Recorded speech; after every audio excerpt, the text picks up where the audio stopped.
Hey guys, tonight we're stepping into something darker than ruins and more haunting than ghost stories. Because tonight, you are a queen. Not a metaphorical one, not a brunch on Sunday one. A real, throned, dangerously powerful queen in an age where empires eat people like you alive. And I'm going to be straight with you. You probably won't survive this. Not intact. Not in the way you'd want. So, before you get comfortable, take a moment to like the video and subscribe, but only if you genuinely enjoy what I do here. Also, drop your city and what time it is in the comments. I always wonder who's falling asleep to Roman horror at 2 AM. Now, dim the lights, maybe turn on a fan for that soft background hum, and let's ease into tonight's journey together. You feel it before you hear it. The slow thunder of boots, the excited roar of the crowd, the scent of sweat and iron hanging heavy in the air. You're in the heart of Rome now, shackled, veiled, and prodded forward. They call it a triumph, and technically it's not yours. It belongs to the general who crushed your army, burned your cities, and handed your name to history. You're the trophy, the highlight. The grand finale of a war Rome has already forgotten how it started. You don't walk beside your equals. You're at the end of the procession, far behind the shining soldiers and snarling war elephants, dragged between half-naked slaves and looted treasures. The chains aren't just around your wrists, they're wound into your story now. They glint in the sun, gold-plated for the crowd's enjoyment, and they rattle when you stumble, a sound the children laugh at. Some of them throw figs, others just stare. The streets are claustrophobic with bodies, Romans drunk on victory, tourists from provinces you've never even heard of, all craning to get a look at the barbarian queen, whose kingdom dared to resist. They don't see a sovereign, they see a cautionary tale with mascara streaked down her face. Up ahead, the general rides his chariot, white horses rearing like myth. A slave stands behind him, whispering in his ear, "Remember, you are mortal." But nobody whispers that to you. Nobody has to. The mortality is written all over you, bruised, dishevelled, dusty from the roads of forced travel. You haven't slept well since your capture. You haven't dreamed since the night your palace burned. You pass through the forum, your sandals slapping stone that once bore the footsteps of philosophers, consuls, assassins. The parade halts for a moment in front of the Temple of Jupiter. Here it happens. A hand yanks your veil away. The crowd erupts, not in pity, but in curiosity. You are the first of your kind they've seen up close. A queen of an enemy land. They want to see your eyes. Are they mad? Are they proud? Are they broken? You try to stare straight ahead, but someone throws a handful of pebbles. One hits you just below the cheekbone. You don't flinch. That's your only revenge. You've been warned what comes next. When the triumph ends at the Capitoline Hill, the general offers sacrifice. An animal, usually. Sometimes a prisoner, sometimes a queen. There's a kind of theatre to it all. The parade is for the living, but the final scene is for the gods. It's their approval that justifies conquest. You're a character now and the script is almost over, but not quite. The consul, your captor, decides to be merciful. Not because he likes you, not because you asked, but because your broken image in chains is more useful alive. So, you're spared. For now. Not for freedom, but for symbolism. As you're led away, the crowd begins to disperse, chasing wine and shadows. A few linger to watch where you're taken. Not a prison, not exactly. A private villa, somewhere out of sight but not out of mind. You're not a prisoner. You're a warning sign left at the city's edge. Historically, Roman triumphs were rare and heavily ritualized. A general had to meet a strict set of criteria, complete a major victory, kill at least 5,000 enemies, gain territory. And the captives had to be special. Kings, generals, queens. People whose suffering elevated the general's glory. But here's the uncomfortable detail most textbooks gloss over. Many of those royal captives didn't make it out alive. After the parade, some were strangled in secret. Others simply disappeared. One fringe theory suggests that some defeated queens were forced into ritual suicide, their deaths staged as acts of dignity, but planned down to the last drop of poison. Take the case of Vercingetorix, the Gallic king who led a rebellion against Caesar. After years in prison, he was dragged out for a triumph and executed immediately after. Now imagine being a queen in his place. grander, rarer, more visible. Cleopatra famously avoided this exact fate, likely choosing death on her own terms. Or maybe not. Some modern scholars argue that the asp story was Roman invention, a neat ending to a messy problem. There's no conclusive evidence she died by snakebite. It might have been poison, or strangulation, or even staged suicide under heavy Roman pressure. The truth, buried under centuries of propaganda, may never be known. And that's the real horror, isn't it? It's not just the spectacle of punishment, it's the erasure that follows. You're famous for losing, then you're forgotten entirely. As the villa door closes behind you, and your guards settle into their corners, you realise something. Rome didn't just conquer land, it conquered memory. Your story will only survive if it serves theirs. You were once a queen, but now you're a cautionary tale in someone else's triumph. The silence in your new chamber is loud. There are no mirrors, no visitors, just you, a gilded cage, and the sound of Rome breathing outside the window, indifferent. The outfit they've picked out for you this morning is deliberate. You can tell. The fabric is sheer where it shouldn't be, and stiff where it needs to humiliate. The colour, some pale, sickly version of what your royal banners once flaunted, is meant to mock your heritage. This isn't clothing, it's costuming. And the performance isn't over just because the parade has ended. They come in pairs, silent attendants with neutral faces, always Roman, always watching. One gestures for you to lift your arms. You don't flinch when the old jewellery, the last of it, is taken. A signet ring here, an anklet there, gone. Even the delicate veil stitched with your family's emblem is carefully folded away, never to return. It'll probably end up in a temple, nailed to a wall beside the weapons your army dropped at the border. When you were queen, your wardrobe was armour. Every fold of your robe said, "I rule." Now, it's a punchline. They want you to look foreign but powerless, something between an oracle and a circus act. You try not to tremble as they cinch the belt too tightly around your middle. It's ornamental, designed to highlight your frame, not comfort you. The gold thread scratches. The sandals are the wrong size. One of the attendants offers you a mirror, but she holds it in a way that makes it hard to look yourself in the eye. You're not being dressed to receive guests. You're being dressed to be seen. There's a banquet later. A Roman senator has returned from the east and requested the company of the queen. Not your name, just your role. You'll be seated near the edge of the room, not quite in shadow, not quite in the circle of power. Everyone will pretend it's graciousness. That's the game. The feast is obscene. The table is littered with meats glazed in wine, fish stuffed with rarer fish, pomegranates bursting with seeds like little blood pearls. The Romans eat like war is a memory, and peace is their divine right. They laugh too loudly. They speak over one another. And when the general gestures for silence, they fall quiet like trained beasts. Then he introduces you. You rise. You nod. You do not bow. That small resistance earns a few chuckles and a slow clap from a senator who is clearly drunk enough to be dangerous. Someone calls out something you don't understand. Probably a joke. Probably about your crown. The general waves his hand, dismissing the moment, and you are seated again. Like a pet brought out for guests. Like a relic that breathes. The woman beside you, a wife of some equestrian family, leans in to whisper. Her perfume is strong and sweet, like overripe figs. They told us your people wear their dead like perfume. Is that true? You blink. She means embalming spices, myrrh, incense. You nod, just enough to satisfy her curiosity. She nods back as if you've confirmed a delightful rumour. She turns to the man on her other side and begins describing it like it's a fashion trend. There's a kind of ancient cruelty in the way they romanticize your pain. Rome is very good at it. To them, you are both terrifying and decorative, a mystery that has been solved and mounted. Later, you're led to a garden, a private one, hemmed with laurel trees and carved stone benches. The general follows, no guards, just him and you, and the sickly sweet scent of overwatered roses. He doesn't speak at first, just walks, hands clasped behind his back. Eventually he turns. You held the city longer than we expected, he says.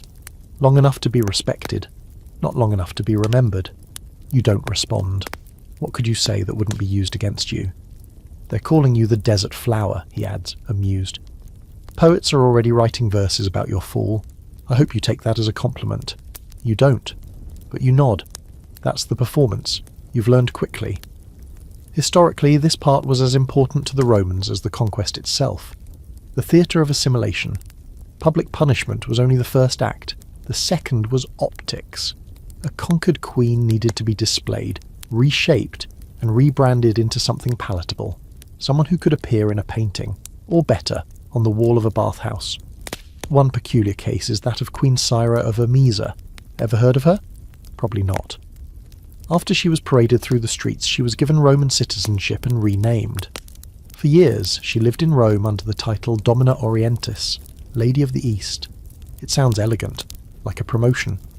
But records show she was assigned a tutor, that her correspondence was screened, that her public appearances were choreographed down to the tilt of her head. A puppet with a pulse. Some historians argue that this process, this elaborate public redressing and display, was Rome's way of restoring order. They weren't just defeating people, they were domesticating them, which raises a fringe theory. Were these public banquets and stylized humiliations Rome's replacement for execution? Was living under constant surveillance, stripped of identity and dignity, considered a more useful death? You wonder this as you return to your chamber. The attendants help remove your costume. You ask if you can keep the veil. They hesitate, then slowly, they shake their heads. Not allowed. You sleep poorly again. The bed is soft, but the ceiling feels close, like it's pressing down. At some point in the night, you imagine your people, not conquered, but waiting. Just beyond the Tiber, holding their breath for a sign that you're still fighting. You cry, but not for long, and never where anyone can see. In the morning there will be new clothes, a new story to play along with, another senator to entertain. But tonight, for a few stolen hours, you let yourself imagine the sand under your feet, the sharp heat of your own sun, and the silence of home unbroken. Morning doesn't come with sunlight. It comes with footsteps, soft-souled, deliberate, too light for soldiers, too early for servants. You're already awake, of course. Sleep doesn't visit like it used to. It stops by, peers in through the window and moves on. You lie still, eyes on the ceiling, counting each step as they approach. The door creaks open, and the chamberlain enters without apology. "There's news," he says, and the way he doesn't make eye contact tells you it's not good. "Of Egypt." That name used to mean gold and incense and the slow glide of barges along the Nile. Now it sounds like a tomb being unsealed. You sit up slowly.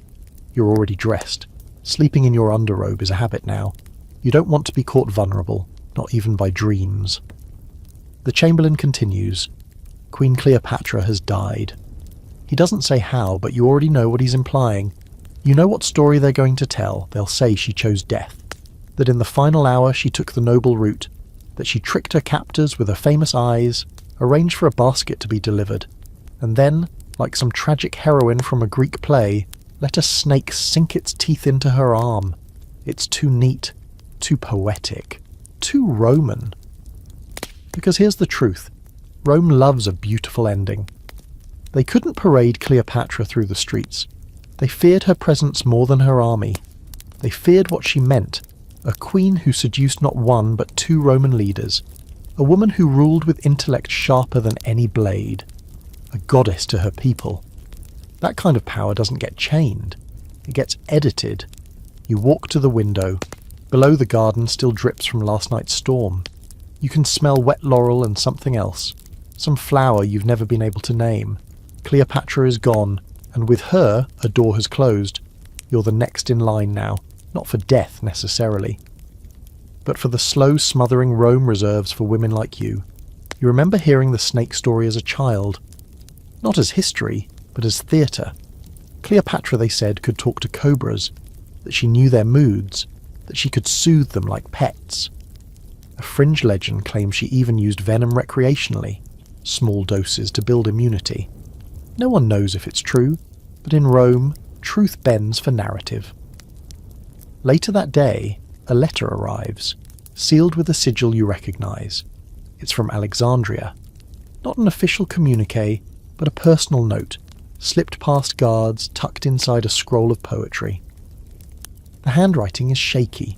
It confirms what you already suspect. Cleopatra did not choose death. She was given it, quietly, in her chamber. Probably a cup of poison. Perhaps a pillow. And the snake story? A gift from Rome. A bedtime lie they can wrap in marble and myth. You sit with this knowledge like it's a stone in your lap. Heavy. Unmovable. What is worse, being killed or being rewritten? You think about her. How she looked, how she walked, how she spoke fluent Greek, Egyptian, Latin, and several dialects of her own court. How she commanded fleets, brokered deals, outmaneuvered men who underestimated her. And now she's just a shadow with eyeliner in some Roman mural. Her face idealized, her story sterilized. In the coming days, the Senate announces an official mourning period. Not for her, of course. For Caesarion, her son, who by all accounts didn't survive much longer. He was too dangerous, too royal. The Senate praises Octavian's mercy, which sounds ridiculous coming from men who wear daggers under their togas. At a banquet that night, someone recites a poem about her. It starts with praise and ends in mockery. You smile, because you're supposed to. But inside, your ribs feel like a cage. You begin to notice things. The paintings in your quarters are changing, new frescoes added with subtle nods to Egyptian imagery, but twisted. Cleopatra reimagined not as a ruler, but as a seductress, her hips exaggerated, her features softened. A woman who danced while Rome did the real work. Propaganda disguised as art. You ask a guard, casually, who painted them. He shrugs. New commission from the consul's wife. Says she likes the exotic look. It makes your stomach turn. This, you realise, is the second death. The erasure. They'll keep Cleopatra's name, but drain it of power. They'll display her face, but dull her voice. And they'll do the same to you. Maybe not today, but soon. There's an open, scholarly debate still burning in the margins of ancient history. Did Cleopatra actually believe she could win against Rome? Some say she miscalculated, overestimated Mark Antony's loyalty, underestimated Octavian's ambition. Others argue she had no choice. Resistance was survival, even if brief. A third, quieter theory suggests she knew she'd lose but fought anyway, to preserve her image for as long as possible, to die as a queen, not a puppet. It's the last one that haunts you, because it's not about winning. It's about not letting them turn your crown into a costume. That night, you light a lamp and stare at the flame. The attendants are gone, the villa is quiet, and for the first time since your capture, you speak aloud, not to anyone, just to the air, to whatever gods still listen. Not me, you whisper. You won't turn me into a painting. It's not a promise. You don't have the power to make those anymore. But it's a line in the sand, a reminder that you were once a storm. It starts with music, not the kind you dance to in your palace, surrounded by gold and whispering servants and air thick with spice. This is Roman music, harsh pipes and martial drums, echoing down stone corridors with no rhythm for joy, only for structure. You hear it before you see the procession, another triumph, another victory. Rome always has another victory. You're summoned to watch, not as a guest, not even as a participant this time, but as part of the scenery. There's a balcony set aside for women of royal interest. A gallery of conquered wives, sisters, queens. You arrive, veiled, like you're grieving, though what's left to grieve is unclear. You sit beside a woman draped in heavy Tyrian purple, the kind worn by Eastern royalty. She nods at you but doesn't speak. You've seen her before, in the baths, in the gardens. She walks with the quiet of someone waiting for a decision that's already been made. The drums grow louder, the ground starts to hum. And then the gates open and the procession begins. At the front, captives, soldiers, standard bearers with banners torn from temples and stitched with Roman laurels, chariots piled with spoils, ivory, gold, exotic animals. The crowd roars as a chained rhinoceros stumbles past, eyes wide and wild. Then come the generals, gleaming in armour more decorative than functional. And finally the last act, the human centerpiece. A woman, tall, proud, chained at the waist and wrists, but still walking like a monarch. Her chin is high, her eyes scanning the crowd not with fear but calculation. Her dress is ceremonial, threadbare in places, as if they wanted her to look regal and ruined all at once. You know who she is. Zenobia, Queen of Palmyra, descendant, at least by her own claim, of Cleopatra herself, scholar, strategist, ruler, and now, Rome's latest trophy. They're calling her the Eastern Lioness, as they drag her through the streets behind the Emperor's white horses. But something's wrong. You lean forward, squinting past the bright sun and dust. Her chains are gold, not iron. Her tunic, though stained, is clearly of fine make. The crowd is quieter than usual, almost respectful. That doesn't fit. This isn't how Rome parades its conquests. This feels more like a compromise, a negotiation dressed as a humiliation. You turn to the veiled woman beside you. She's watching Zenobia too. They say she surrendered herself, she says softly, voice lilting with an unfamiliar accent. Before the siege began, rode out alone. You raise an eyebrow. That's not what I heard. She smiles, just a flicker. Of course not. That's not what they want anyone to hear. And now you see it. The difference. Zenobia wasn't captured. She chose to fall. It's subtle, but it changes everything. She walks with agency. Defeated? Yes, but not broken. And that unnerves the Romans. That's why the pageantry is softer, why the chains glint like jewellery. You recall her history. She ruled Palmyra after her husband's death, expanded her empire east and west, took Egypt for a time, claimed direct descent from Cleopatra to bolster her legitimacy. Educated, fluent in multiple languages, surrounded by scholars and generals she chose herself. She was the kind of ruler Rome couldn't ignore or control, and now she walks through their streets like a living riddle. Later that night, back in your chamber, you learn more. A steward, too talkative, too young, tells you that Zenobia is not being executed, not even imprisoned. She's being relocated to a villa, with staff, a place to live out her days in quiet Roman exile. An emperor's mercy, the steward says with a shrug. Or maybe they just liked her too much to kill her. You laugh once. Not because it's funny, but because it's absurd. There's a scholarly debate that still floats around Zenobia's story like incense smoke. Did she really walk behind the chariot, or was it symbolic? Some ancient writers say she was chained and humiliated. Others say the chains were fake, a prop. There's even a fringe theory that she was never in the parade at all, but Rome added her to the records to inflate the emperor's glory. Because in Rome, power is perception. If the people see their enemy humbled, they believe the empire is unshakable. Whether it's true or not is beside the point. You wonder what Zenobia thinks as she eats her first Roman breakfast. Does she plan to escape? To write letters in secret? Or does she simply wait for the years to pass until she becomes a statue in someone's garden? You can't decide if her fate is better or worse than yours. In your dream that night, you walk through a Roman museum. Not a real one, but the kind your mind invents. Every room is filled with statues of women. Some you recognize. Some are missing their names. They all have the same expression. Distant, dignified, bored.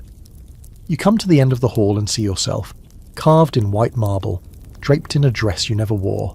A plaque reads, Queen of the South, conquered, 34 BCE, honoured in defeat. You wake with sweat on your neck. They'll do this to all of you eventually. Turn you into something beautiful and hollow.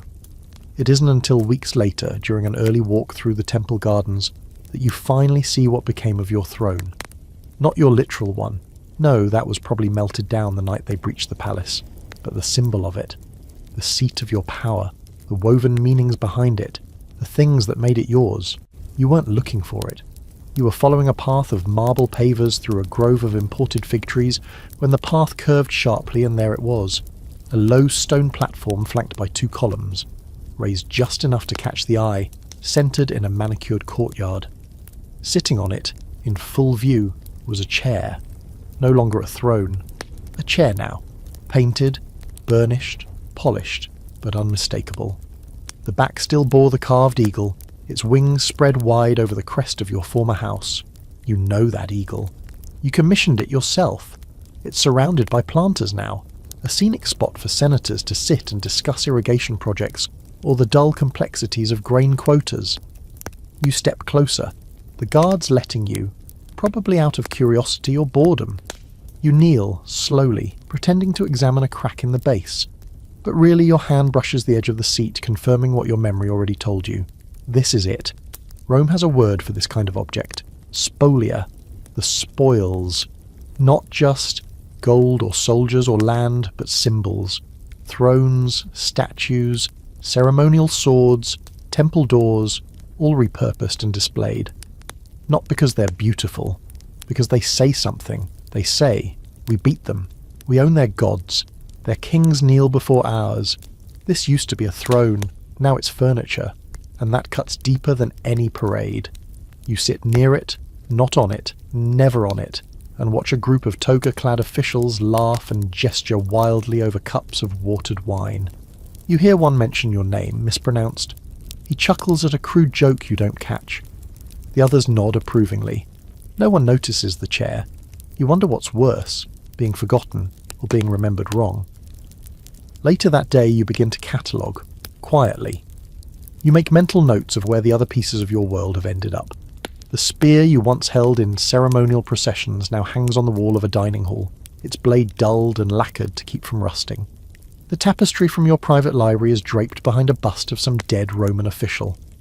One of your statues, stripped of its identifying inscription, stands near the garden pool, now said to be some Eastern goddess. They call it tribute. You call it grave robbing. This practice of spolia wasn't random, it was calculated. Rome didn't just take, it reassigned meaning. The goddess Isis, for example, was imported, reshaped, and folded into Roman religion. Temples sprang up across the empire, but her image was changed, softened, Latinized, stripped of its more dangerous implications. Her mystery cults, once feared, were tolerated so long as they didn't challenge Roman authority, and now you see it happening to your legacy. But here's a fringe detail few people talk about. Some of these pieces weren't just decorative, they were believed to hold power. It's said that in the Temple of Mars altar, Augustus placed the armour of Crassus, taken after his defeat in Parthia, as a kind of spiritual trophy to balance the scales, a charm of vengeance and closure. Other temples displayed relics of defeated kings, believing them to draw divine favour. Even thrones, some believed, carried the aura of rulership. So when they sit in your chair, they're not just lounging, they're stealing your memory 1 hour at a time. You remember vividly the day you were crowned. The incense thick in the air, the chants in the old tongue, the way the throne's wooden seat had still been warm from the sun. You remember how heavy the crown was, and how it left a dull ache in your temples long after it was removed. You remember that you never sat easily. You always held yourself upright, taught to rule from the spine up. There was dignity in that ache. Now there's just dust. A debate still smoulders in certain academic corners. Was Rome's use of spolia purely psychological, or was there a genuine belief in the transferred power of these items? Some argue it was magic disguised as policy. Others say it was political theatre, nothing more. But if you've lived it, you know. There's a reason they didn't just destroy your throne. They wanted to possess it, like a wolf dragging home a kill. That evening you're called to the atrium for a private viewing. A visiting dignitary from Africa wishes to see the Queen. You arrive as requested, robes ironed flat, veiled in soft linen. He bows, respectfully. A foreigner, not Roman, not yet. The conversation is polite, and then he asks, "Is it true you once ruled from a golden chair?" You pause. There's only one correct answer. "No," you say. "It was made of cedar, gold cracks in the sun." He seems satisfied. The Roman official beside him chuckles and adds, "It now graces our gardens." Of course it does. After they leave, you sneak out again, back to the garden. You wait until no one's watching and sit near your throne, still not on it, just beside it, fingers ghosting over the carved eagle. You close your eyes. In the darkness behind your eyelids, the world is hot and dry again, the sky wide and blue as a soldier's banner. You're back in the Great Hall, incense rising, people chanting your name in your own language. You sit, not on this chair, but on the one it used to be, the one they can't touch, the one made of memory. You hold on to that as long as you can. They call it mercy. It comes wrapped in silk words, served with fresh figs and honeyed wine, and offered with the same open palm that once swung the sword. Mercy, they say, is why you're alive. Mercy is why you're housed in a villa instead of a cell, dressed in fine wool instead of shackcloth, allowed to bathe and walk and breathe fresh air. Mercy, they remind you, is a Roman virtue. The highest one, perhaps. You hear the word often enough that it starts to rattle in your skull like a loose coin. But let's not pretend. You weren't spared because of mercy. You were spared because dead queens are just bodies, but living queens are symbols. You're not here because they forgive you. You're here because you're useful. You're here to be seen. Living, breathing proof that Rome can break kingdoms without breaking a sweat. You walk their gardens like a tame lioness, powerful and pitiful all at once. They bring schoolchildren to see you sometimes. Not officially, of course. You're not part of the tour. But now and then a tutor will nod toward your balcony and whisper, "That's her, the queen who once ruled the southern deserts." The children peer up, eyes wide, unsure whether to wave or shiver. You give them nothing. No smile, no gesture, just a cold stare through the veil. You want them to remember you as strange and unknowable. The guards are polite, distant. One of them, a young man with a fresh scar along his cheek, starts bringing you books. Scrolls mostly, Virgil, Hesiod, Livy, all Roman of course. One day he slips you something older, a cracked tablet with faint fading symbols. Your language, not a scroll, not copied by Roman hands. The real thing, smuggled from your homeland, perhaps stolen from a burned library. He doesn't explain, just sets it down and says, "This one's hard to read. I thought maybe you'd understand it." You do, and it guts you. It's a story, a prayer actually, one of the old ones, the kind you were raised on, a hymn to the moon goddess of your people, asking her to guide the queen's footsteps through the darkness. You used to recite it before battle. Now you trace the lines with your fingers like they're scars. So this is the mercy. You get to exist in a shadow of your own story. You're not allowed to send letters, but somehow the scroll finds its way back into circulation, copied and rewritten in shaky Latin by someone eager to add it to their personal collection. Soon, a version of your moon hymn appears in a new Roman text, a guide to Eastern superstitions. The Queen's voice, now part of a sidebar about desert cults and feminine mysticism. You want to scream, but you don't. That would be impolite. That wouldn't be merciful. There's a historical record, fragmented, vague, that speaks of a queen like you. Her name is never given. She's referred to only as Regina Captiva, the captive queen. She lived in a villa just outside Rome and was often seen walking at dawn, veiled, alone. She's mentioned in a letter between senators debating whether to relocate her to the countryside for better optics. One claims she is docile and ornamentally tragic. Another notes that her presence has become a philosophical inconvenience. They don't write about her death. She simply vanishes from the records. Here's a quirky little thing most people don't know. Some captured royals were given roles in rituals. Not official ones, not sacred, but pageants, theatre. During festivals reenacting Rome's great victories, they dress up actors as defeated kings and queens. Sometimes, when they were feeling especially theatrical, they'd use the real thing. You heard once, just a whisper through the walls, of a queen forced to play herself on a stage built to look like the battlefield where she lost. It's not clear if it was punishment or spectacle, maybe both. You ask your guard one day, half as a joke if they're going to make you act in a play. He frowns. "They did that once," he says, "but the crowd didn't like it, said it felt off." You laugh. Of course it felt off. What's more unnerving than seeing your enemy alive, speaking, reminding everyone that this wasn't a story, it was a war? But Rome loves a story more than it loves the truth. That night the general who captured you sends a gift, a necklace, pearls strung tight on gold wire. He includes a note, to remind you that even the strongest chains can be beautiful. You stare at it for a long time, then you toss it into the brazier. The next day he sends another necklace, this time silver, lighter. No note. The message is clear. You can burn one gift. You cannot burn the system. There's a Roman term, clementia. It means mercy, sure, but not quite. It's closer to grace under power, the mercy of the strong, the kind that reminds the weak they've been allowed to live. It was a favourite word of Julius Caesar, especially after crushing a rebellion. He'd grant clemency with a generous smile, then watch as the grateful survivors grovelled in the ashes of their former lives. That's what you live under now, clementia. You should be thankful. You should perform gratitude like a second skin. But every day you wake up and imagine how different it could have been. If you'd chosen the blade, or the poison, or simply to ride out into the desert and vanish into legend. You could have been mystery. You could have been a question mark. Instead, you're a footnote with good posture. This, Rome tells itself, is mercy. A living trophy. A reminder that power does not need to destroy. It can preserve just long enough to prove how completely it has won. But you know better. This isn't mercy, it's curation. And you've become the museum piece. You hear her name for the first time in months, not from a scholar or a soldier or even one of the whispering servants, but from the old woman who tends the herb garden near your chamber.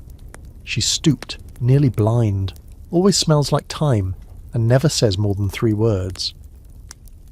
But today she looks up from a pot of bruised mint and says, as if commenting on the weather, "They burned Boudicca's grove." You don't react right away, not outwardly. You kneel beside her, pluck at a few weeds, nod like you've just heard something about a neighbour's dog. But inside something flares. You haven't heard that name in so long that it hits you like cold water.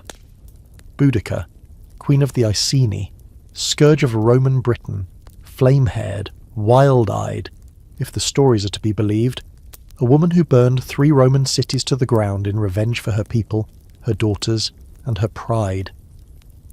You've always wondered what really happened to her. Rome certainly doesn't like to say. The official records are, let's say, suspiciously clean. They write about the rebellion, the fires, the casualties. They tally the legions lost and the civilians slaughtered. And then, nothing. No trial, no triumph, no parade through the forum. Just a vague line. The enemy queen vanished after her final defeat. It is presumed she took her own life. Presumed. A favourite Roman word full of holes and smugness. You used to imagine her being captured, made into a warning like you. But now you think maybe Boudicca did something harder.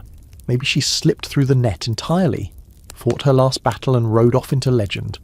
Or into death. Or into both. The fringe theories are delicious. Some say she poisoned herself with hemlock in a sacred grove, standing barefoot on moss. Others claim she made it north, joined with the Picts, and lived out her life as a nameless warrior queen. A few even whisper that she was captured and held secretly, too volatile to parade, too valuable to kill. But those stories have no ending, just smoke. The more likely truth is this. Boudicca died in the chaos, and Rome made sure she stayed dead. Not just physically, historically. No statue, no trial, no public execution to risk martyrdom, just quiet erasure. And that, in its own way, is the most Roman punishment of all. Still she lingers. You hear her name again at a dinner party, spoken by a senator's wife who says it with a scoff. Barbarian Queen, she calls her, swirling wine in her cup. They say she dressed like a man and painted her skin with ash. How terribly theatrical. You keep your face neutral, but your spine tenses. The old myths always paint powerful women with a certain brush. Too masculine, too emotional, too wild. Boudicca wasn't a general. She was hysterical. Cleopatra wasn't strategic. She was seductive. Zenobia wasn't ambitious. She was arrogant. You were probably ungrateful. The funny thing is, these Roman women, they think they're different. Safe. They talk about you and Boudicca and all the others like you're from another world. As if you didn't once sit at a council of war. As if you weren't raised on strategy, on statecraft, on the pulse of an empire. They think of queens as costumes, not systems. But you've seen Boudicca's ghost. Not in some dream. Not in the mist of a temple. but in the faces of women who dare to speak plainly in the wrong room. You saw it in Zenobia, chin lifted behind her golden chains. You see it in yourself, when you meet your own eyes in polished bronze. Later that week you find a fragment of something tucked behind a loose stone in the garden wall. A scrap of parchment, faded, torn, clumsily hidden. It's a verse written in rough Latin with poor spelling. It reads, "She rose with fire, and we fell into it. She is ash. We are dust, but she burned first." You don't know who wrote it. A scribe? A soldier? Someone who survived the smoke? But it's about her, Boudica. No name, but the fire is there. You hide the parchment in your sleeve. It smells faintly of smoke and age. You press it flat under your pillow like a relic. It stays with you, that verse. You mutter it to yourself on your walks, in the bath, before you sleep. It becomes a kind of ward, a reminder that not all resistance ends in marble. Some ends in memory, unclaimed and dangerous. There's a debate, of course, among scholars. Was Boudica a queen in the formal sense, or simply a leader born of rage? Some argue she had no political legitimacy, only vengeance. Others claim she was crowned in the wake of her husband's death, her power blessed by tribal rites. A few say she was never meant to rule at all, that Rome's treatment of her daughters forced her hand. But history doesn't care much about nuance. Rome certainly didn't. She rebelled, she burned cities, she embarrassed them, so they erased her. But not quite. You know better than most that stories are hard to kill, and perhaps that's why they never paraded her. Perhaps they feared that even in chains she'd ignite something, the way a dying coal can still light a pyre, the way a woman standing tall, even while beaten, can become more than a body. She can become a spark. That night you sit beneath a fig tree and say her name aloud for the first time. Boudica. The word feels dry in your mouth, like dust, or smoke, or something sacred. You wonder what name they'll forget you by. It happens without a whisper, no fanfare, no shouted orders or clattering hooves, just a change in your schedule one day. The meal arrives earlier, the guards at your door switch shifts without their usual idle chatter, and a new woman, silent and thick-wristed, replaces your usual handmaid. You're not told anything. You're not supposed to ask. But you've been watching Rome long enough to know when something is about to disappear. And this time, it's not a statue or a throne. It's a queen. Not you. Her. You knew her only as Callis, which wasn't her real name. None of the women here use real names. You each wear borrowed ones like ill-fitting cloaks. But Callis, tall, quiet, from somewhere beyond the Black Sea, had been here for nearly as long as you. You spoke once in the gardens, just long enough to realise you shared a former life. She'd ruled a wet, forested land whose name the Romans couldn't pronounce, and whose gods they found unsettling. Her rebellion was brief, crushed before it ripened. She arrived in Rome pale with grief and never seemed to quite warm up. Now she's gone. You ask the new handmaid where she went. She shrugs. Transferred. The word feels cold in your ear. Sterile. Clean. Like wiping a chalkboard. Transferred to where? The countryside? A temple? A tomb? No one tells you. This is how it goes. After the triumphs end and the city forgets the names, the captives begin to vanish. A slow unspooling. Quiet removals one by one. First the ones who caused trouble. The ones who refused to learn Latin, who shouted at senators during feasts, who threw their food at the walls. Then the ones who simply stopped eating, stopped speaking, stopped being photogenic. They disappear into rooms and are not seen again. You begin to keep a mental list. Not of names, those are long gone, but of faces. The woman with the sharp jaw who used to pace the colonnade at dawn.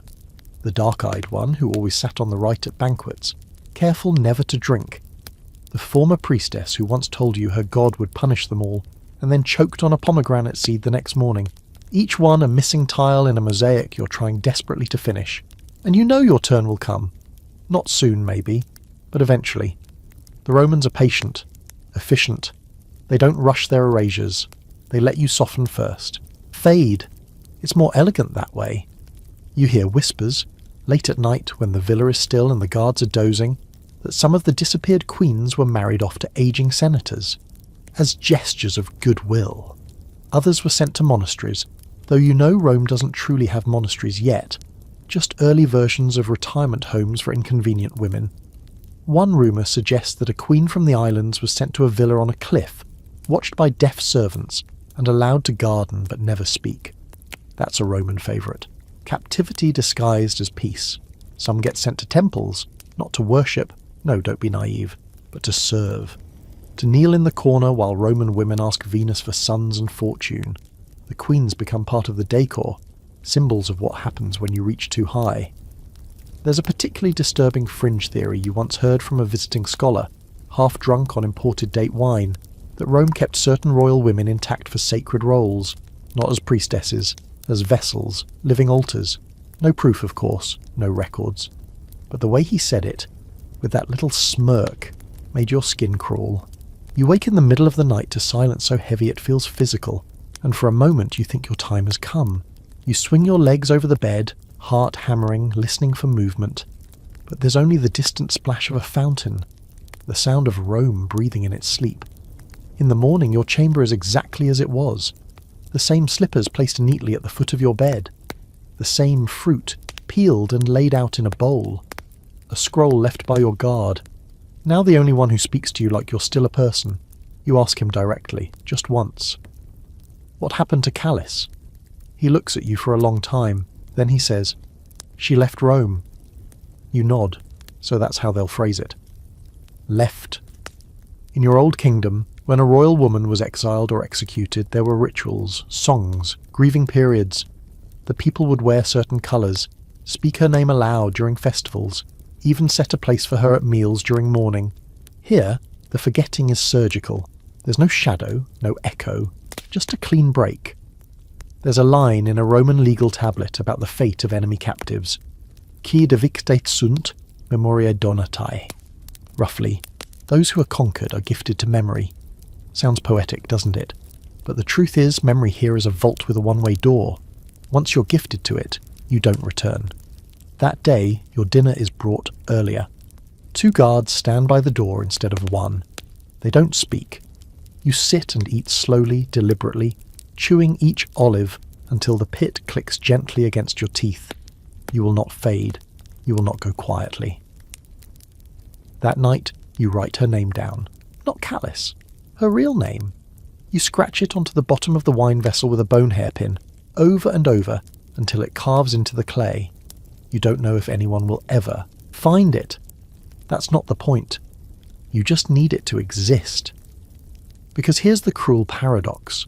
Rome's obsession with spectacle means your absence becomes more dangerous than your presence. Once they forget you, once they erase you, they lose control of your story. That's what they fear the most. Not rebellion, not even revenge. They fear myth. And you're getting very good at becoming one. It starts, as these things often do, with a name. A new one you didn't choose, dropped into your lap like a stray coin. It comes from a senator during a feast, drunk and chuckling, sloshing wine as he waves his cup toward you. Ah, our little Julia Orientalis. He says it with pride, like he's naming a ship or a racehorse. And the others laugh. You force a smile. You don't correct him. Because you know what this means. Rome has begun to adopt you. Not officially. You're not being handed citizenship or a villa in the hills. No one's giving you a place in the Senate, God's forbid. But this is how it begins. The slow creeping process of transformation. They rename you, rebrand you, fold you into their world like a new marble tile in a crumbling mosaic. A few days later, you're summoned to a new chamber, larger, with better light. And new robes are waiting, plainer than what you're used to, but unmistakably Roman in cut. Your guard, the only one who still treats you like you're real, stands in the doorway and watches. What is this, you ask? Honour, he says. Integration. You're being given status. The word curdles in your stomach. Integration. You know what it really means. Erasure in slow motion. You're escorted to a room you've never seen, where an older woman with pinched lips and ink-stained fingers waits. She introduces herself as Livia. No title, just the name. She's here to teach you how to move through Roman society, as if you haven't already learned, as if surviving the endless cycle of banquets and whispered mockery hasn't been the greatest education of your life. Still, you nod, sit, listen. Livia tells you that you'll be expected to attend public events soon, to offer a blessing at a festival, to smile at the right people, wear the right colours, praise the right gods, and, of course, go by your new name, Julia, a good Roman name, noble, historic, reassuring. You want to spit. You ask her casually how many other queens she's helped rebrand. Oh, not many, she says, flipping through a scroll. Most don't last long enough. You're one of the lucky ones. Lucky. The next few weeks become a blur of rehearsals. You're shown how to stand, how to speak in measured Latin, how to use the correct hand gestures when addressing the crowd. They drape you in jewellery that doesn't belong to you and call it diplomacy. You're told not to mention your gods, not to refer to your homeland, not to speak unless spoken to. All for harmony. This isn't assimilation, it's conversion. A fringe theory among modern historians suggests that Rome believed it was doing conquered rulers a favour by adopting them.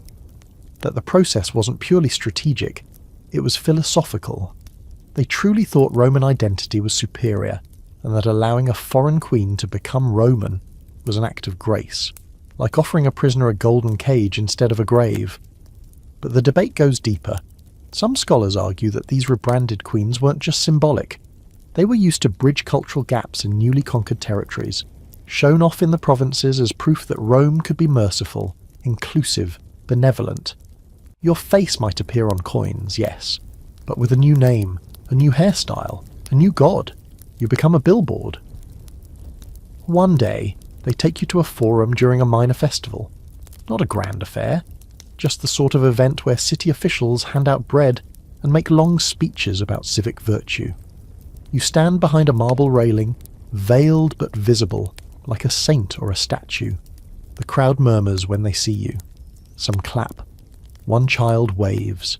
An orator speaks at length about Rome's strength and mercy, about the value of unity, about the honoured guests from distant lands. That's your cue. You step forward, say your line, something about peace and prosperity. The crowd claps politely. You return to the villa and vomit into a basin. After that, the requests increase. Appearances here, endorsements there. They start calling you Nobilissima Femina, a noble woman of Rome. It sounds impressive. It means nothing. You're not invited to vote. You're not invited to speak. You're a vase with a pulse. There's a moment, just one, that catches you off guard. A Roman girl, maybe 15, finds you in the garden. She's wide-eyed, trembling slightly and too afraid to speak. She just stares. You nod, gentle. Yes? I read your story, she whispers. In a play. They said you were cruel. That you sacrificed children to the sun. You blink. What? She stammers. That's what the actor said. But I don't think it's true. I think they lie about you. Like they lied about Queen Dido. You crouch beside her, holding her gaze. And softly you say, what you read was not my story. That was theirs. She looks like she might cry. You want to tell her everything, but you don't. You touch her hand, briefly. Then she runs. And just like that, you understand something terrifying. The transformation is working. The new narrative is seeping into the stones, the scripts, the schoolchildren. Rome is not erasing you violently. It's doing something far more effective. It's rewriting you. Your language is banned from your own tongue.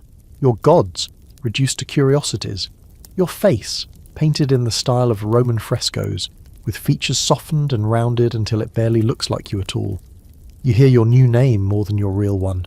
You start to forget what your voice used to sound like when you commanded an army. Some days you practice it in secret. Whisper to yourself the battle cries, the prayers, the laws, just to remember. You're still here, for now. But they are trying, piece by piece, to make sure when you die, there will be no one left to mourn you, only the statue they built in your place. They bring your son to you in the middle of the day, under an olive tree in the villa's shaded courtyard, as if it's just another polite meeting between guests. You weren't told he'd arrived. There were no trumpets, no heralds, not even a whispered warning from your guard. One moment you're alone, tracing the petals of a wilting chrysanthemum. The next, there he is, smaller than you remember. Older too, standing awkwardly between two Roman tutors in grey robes. He doesn't run to you. He bows. You want to weep at that. How thoroughly they've trained him. You rise slowly, your knees trembling with something that is not joy. He doesn't speak until one of the tutors nods. Then he recites a greeting, stilted and formal in Latin. His voice is unfamiliar, deeper, slower. It catches in the middle like he's not sure if he's allowed to speak freely. You take his face in your hands. You whisper his name. His real name, not the Roman name they've given him. He flinches at it. Not in fear, but in confusion. As if it's a sound from a dream he can't quite place. They tell you he's being educated in the tradition of Rome, that it is an honour for a foreign prince to study under Roman tutors. Rhetoric, mathematics, philosophy, statecraft. He knows more about Cicero now than about his own grandfather.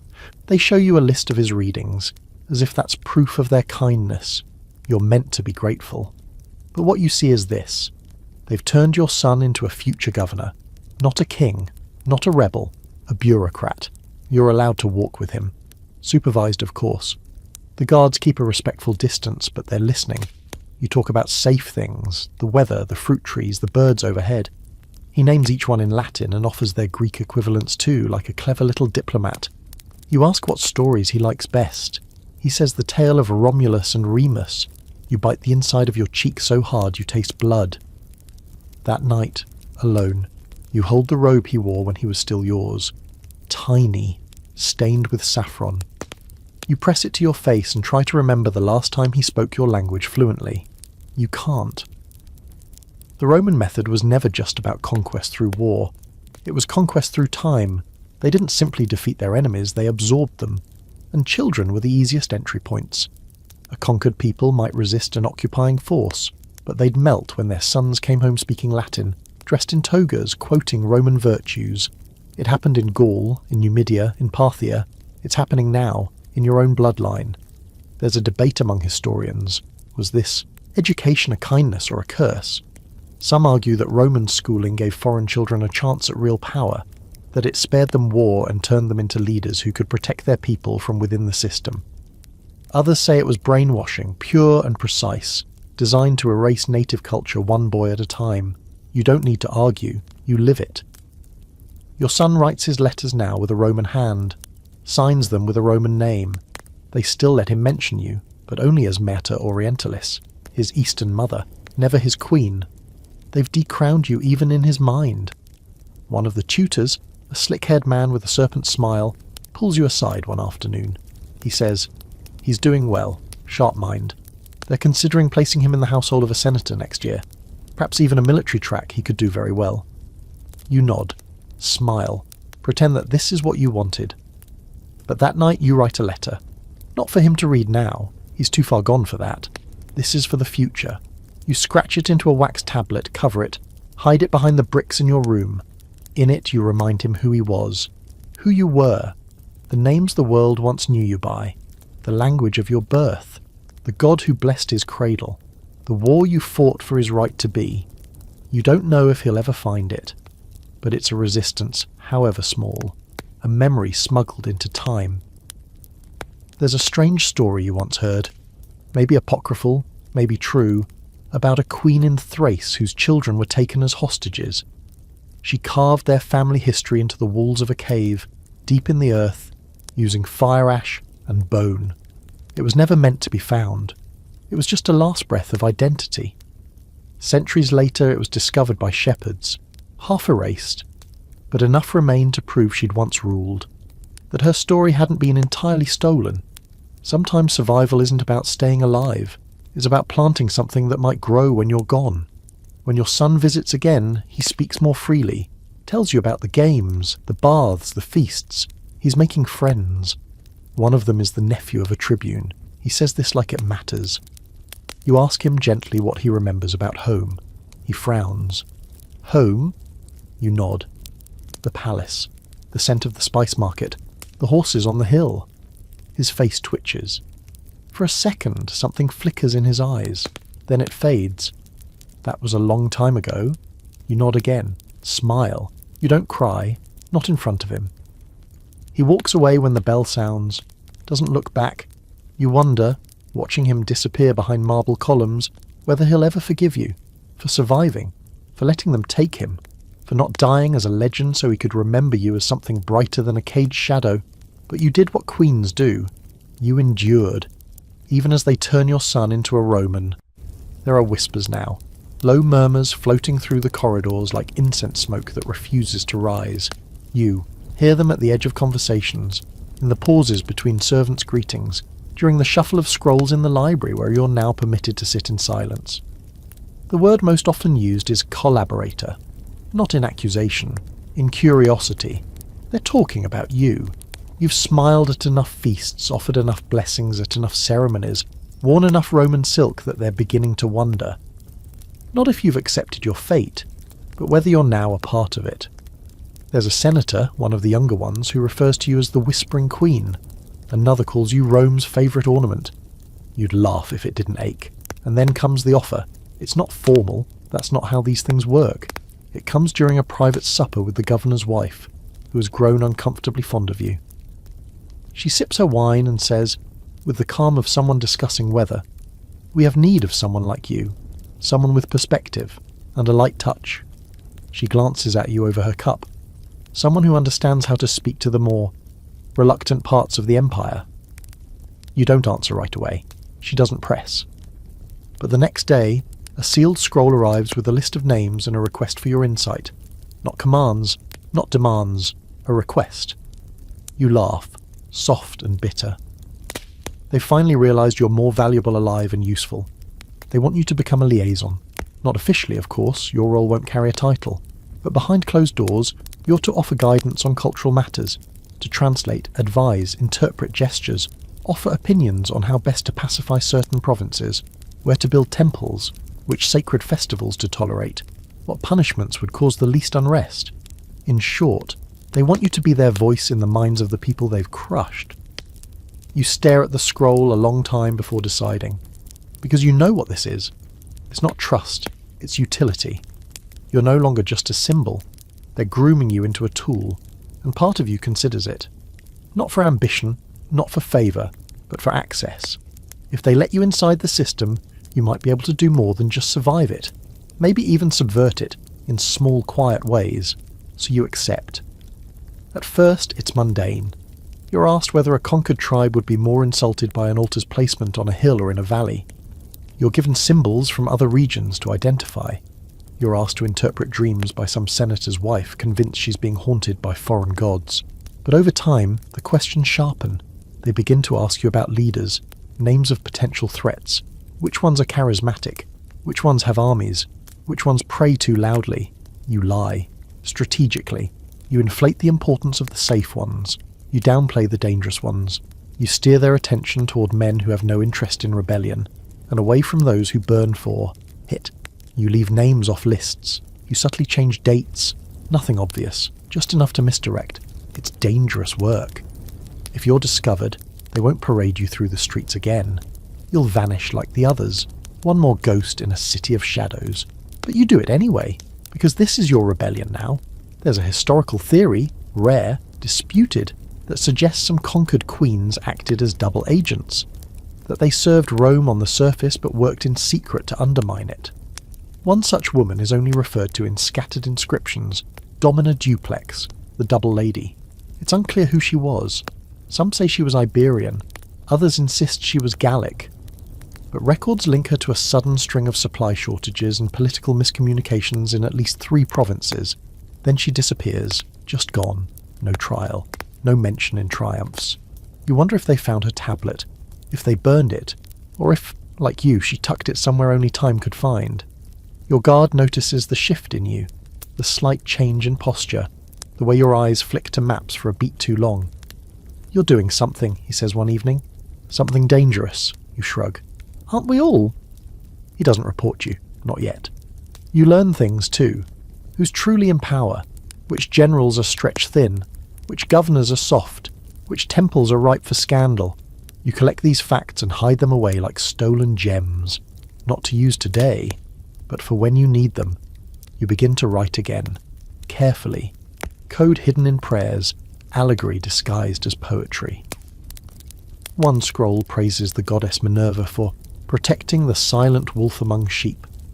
Another includes an invented myth about a caged phoenix that refuses to burn. You start leaving them in public places, Temples, bathhouses, tucked behind statues. Just stories. Just harmless little tales. But you hope someone reads them and understands. It's a long game, a quiet war. No armies, no swords. Just you, your mind, and the machine of the empire grinding slowly around you. And maybe that's the part Rome never understood. Queens don't stop ruling when their thrones are taken. They adapt. They infiltrate. They survive. They bring the marriage proposal as if it's a gift. It arrives on crisp parchment, sealed with blue wax and carried in by a young man with breath that smells faintly of ink and ambition. He bows low, says your Roman name, Julia now, always Julia, and places the scroll in your lap like it's something sacred. The note is short, formal. It lists the titles of the man in question, his family's prestige, his connections to 3 consuls and 1 priestess. It mentions his land holdings, his age, his kindness, his tolerance for foreign wives. You sit there and stare at it for a full minute before you laugh. Not the polite kind, the real kind, the hollow one that slips out when the absurdity curdles in your throat. The young messenger looks confused, but you wave him off. Thank him, you say flatly, for his generous consideration. You don't need to ask if this is optional. Of course it's not. The governor's wife visits the next day, smiling too broadly, cheeks flushed with fake excitement. She speaks of duty, of honour, of transitioning into Roman society. She says, "You've done so well, and this would be the final step in your transformation. It would show that you belong here." That word again, belong. You ask about the man. She says he's older, yes, but respectable. A widower. He owns a villa in the hills and has no sons, no heirs. He's looking for companionship. And you? Well, you're still very beautiful. You press your lips into a line. Queens don't scream, not where they can be heard. There's a long, long history of Roman men marrying foreign royalty. They call it diplomacy. What it is, most of the time, is domestication. You remove the crown, put her in a nice villa and make her a wife. Not a political prisoner, just a woman who married well. Her bloodline becomes Roman. Her children speak Latin. Her legacy dies quietly in a garden with a good view. And here's the cruel part. Sometimes it works. There's a fringe theory about a Dacian queen who married a Roman governor after her kingdom fell. She took his name, bore him 2 children, and disappeared from history. But 2 generations later, one of her grandsons rose to the Senate, a full citizen, wealthy, influential. Some say she planned it that way. Others say she had no choice. Maybe both can be true. You're given time to consider, but not much. Your guard watches you more closely now, not in suspicion, just in anticipation. Like he's waiting for your answer too. He doesn't speak of the marriage, but he begins to address you with more formality. He says lady instead of you. He stands straighter, as if you're becoming respectable. You remember, too clearly, the way marriages used to be arranged in your kingdom. Carefully, tactically, always for strength. A prince of the hill tribes to secure the passes, a cousin of the spice merchants to stabilize trade. You never considered marrying for love. But even back then, marriage was something you chose. Now it's a leash. That night, you sit in the bathhouse and let the steam blur the world. The water smells of herbs you can't name. You watch the other women, Roman wives and visiting matrons, chatting, gossiping, relaxing. They talk about hair oils, about children, about which statue in the forum is the most handsomely carved. One turns to you. "Are you the Eastern one?" You nod. She smiles, vaguely wistful. "I used to pretend I was you when I was a girl. Before your hair went grey, of course." You say nothing. Later, alone, you study your reflection in the surface of the pool. You're older now, not ruined, not worn, just sharpened, weathered like stone. Would marriage kill what's left of you, or just bury it beneath another name? You think of the future, of being someone's quiet wife, of dinner parties where you nod at the right jokes, of perhaps raising another child, this time Roman from birth. The idea makes your stomach twist. But then again, what if marriage gave you more freedom than captivity? You'd be out of this villa, you'd have your own rooms, your own servants, maybe even a library. Rome loves its respectable matrons. If you become one of them, you might vanish into their blind spot. And from there, who knows what you could do? You could write again. You could teach. You could find others like you. The proposal, you realise, is both a trap and a key. And that's how Rome operates. Not with shackles anymore, with velvet. You visit the senator who offered himself. He receives you in a sun-drenched atrium surrounded by potted laurels. He's older, yes, but not cruel. He speaks gently, and when he says your Roman name, he says it as though he's reciting something sacred. I don't want to change you, he says. You don't believe him, but you appreciate the performance. He offers you a ring, not on a knee, not with flowers, just with a nod. A contract. You nod in return. You don't accept. Not yet. Back at the villa, you write a name into the dust on your windowsill. Not yours, your mother's. The one who taught you to ride horses and recite lineage back 7 generations. The one who said, a queen is still a queen if she holds her tongue like a dagger. You smile. They want a Roman wife? Maybe you'll give them one, but she'll be carved from iron beneath the veil. And Rome won't know she's still ruling. It's a quiet wedding.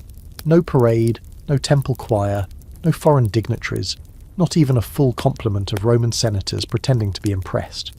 Just you, the aging patrician they've paired you with, and a few polite witnesses in one of his family's country villas, nestled between lazy hills and wild thyme. It's beautiful in the way all exile tends to be, scenic, still, and steeped in forgetfulness. You wear cream-coloured wool, simple but fine, not a crown, not even a necklace. The officiant recites the rites with the bland efficiency of someone reciting a legal contract, and that's what this is, isn't it? A contract. Between you and survival. Between Rome and the last shred of your story. You sign your name in Latin, with a hand that trembles only slightly. You don't say your real name, not aloud, but you whisper it in your mind, every syllable thick with dust and memory. Just to remind yourself it still lives. Afterward there's a small feast, nothing extravagant. The wine is decent, the olives are sharp, the figs bruised but sweet. You sit beside your new husband, Quintus Aurelius, something. He's fine, truly. He doesn't try to impress you, which is almost a kindness. He doesn't leer. He doesn't try to break you open like a puzzle. He just eats, occasionally, glancing your way like he's surprised you're real. This estate will be yours to manage, he says, between bites of roasted pigeon. I don't mind country life. Less noise. You nod. So he's not a fool. He knows this is an arrangement. You've both been placed here to keep you away from the real game boards, but that suits you. Quiet is useful. It doesn't mean powerless. The next morning you wake to silence. Real silence. No marching feet. No servant chatter. Just bird song and the occasional creak of cypress trees stretching under the wind. You stand on the villa's balcony, barefoot, wrapped in a wool shawl, and look out at your new kingdom. Fields, orchards, a vineyard trailing down the hill like a green ribbon, a throne in exile. There's something peaceful about it in a cruel kind of way. You're not chained, you're not paraded, you're forgotten, and maybe that's the most dangerous position of all, because it gives you room to move. The estate becomes your world. You learn the names of the servants and, more importantly, the names of their children. You walk the grounds every day at dawn, not because you're sentimental, because it gives you access. You speak to the labourers, the shepherds, the scribes. You learn where the grain is stored, who pays the taxes, what caravans pass through town. You listen, always listening. And slowly you begin to build something, not a rebellion, not yet, just a network. People underestimate widowed women in the countryside. They're background characters in Rome's story, meant to host feasts, manage estates, birth children if they're young enough. But you're something else entirely. You're a former queen with nothing left to lose and too much memory to sit still. You begin writing again. Letters, notes, verses hidden in the margins of merchant ledgers. You have access to scribes now, thanks to your husband's generous household accounts. You dictate carefully, cloak meanings in poetry, use old names only those from your homeland would recognize. Messages are sent with wine shipments. Scrolls tucked in the lining of amphorae. It's also Roman, and that's the beauty of it. You're using their system against them. There's a historical figure, barely a footnote, named Fulvia of Cappadocia. A queen exiled to a Roman villa in Gaul, who later reappeared in court records linked to uprisings along the Danube. The records are sparse. Some say she was executed quietly. Others claim she vanished, possibly returned east. But the best theory? She never left. She simply adapted, used her Roman marriage as a cloak, and funneled information until the empire started bleeding at the seams. You like that story. You hope it's true. Your husband leaves often. That helps. He visits Rome for senatorial sessions, though he rarely speaks during them. He's one of those men who enjoys power as a concept but has no taste for its sharp edges. You don't mind. He sends gifts. He writes you dull, affectionate letters. He's a good man who will never understand you, and that is his most useful quality. The villa staff begins to trust you. You treat them with respect. You speak to them in their own dialects when you can. You remember birthdays. You mourn with them when their mothers die. One night, a steward brings you a scroll from a traveller, someone who remembers your father's court. You don't open it right away. You hold it to your chest for hours. It feels like holding fire. Inside is a list of names, disguised as poetry, each one someone who is still loyal to your line, scattered, hidden, but not gone. You begin to dream again, not of war, not yet, but of return, of rising, not like a fire, but like a tide. There's a fringe belief common in your homeland that exile is not a punishment but a transformation, that God sent queens into the wilderness not to shame them, but to prepare them, that the greatest rulers are not born in courts but in silence, in loss, in waiting. You cling to that, and in the quiet of your borrowed villa, with a Roman silk on your shoulders and foreign soil under your feet, you sit not as a wife, but as something older, something patient, and very much alive. There's a statue of you now, not that they say it's you. Of course not. That would be too direct, too impolite for Roman sensibilities. No, this is a symbolic representation, a marble figure installed in the villa's inner courtyard, unveiled during one of your husband's more performative homecomings. It stands tall and dignified, draped in layers of fabric that cling artfully to hips and shoulders, one arm raised in some vague gesture of wisdom or blessing. The sculptor has taken liberties, of course. The nose is sharper, the mouth smaller, the hair arranged in neat Roman waves instead of the proud braids you once wore in battle. You stare at it for a long time. It does not look like you. It looks like the idea of you filtered through someone else's myth. "What do you think?" your husband asks, puffed with pride, like he's just given you a child or a temple. You tell him it's beautiful. You don't tell him that your stomach twists when you look at it, because you know what this really is. It's not a tribute. It's a taming. They've turned you into a goddess, not one to be worshipped, but one to be contained. You, immortalized in stone, eyes cast upward like you've surrendered to a higher power, namely Rome. This is the part where your legacy gets carved. There's a pattern here if you watch closely. Rome doesn't just defeat its enemies, it repackages them. They've been doing it for centuries. They took the Carthaginian goddess Tanit and called her Dea Celestis. They turned Egyptian Isis into a fashionable cult stripped of her original thunder. Even enemy leaders are reimagined. Vercingetorix, the rebel, becomes Vercingetorix, the noble savage. Mithridates, the poison king, becomes a cautionary tale. Every threat gets flattened, softened, recast in marble with just enough dignity to be palatable, and none of the edge that made them dangerous in the first place. Now it's your turn. They're starting to write about you. Not you as you are. You as you've been reshaped. You find a scroll in your husband's study, an early draft of a historical account.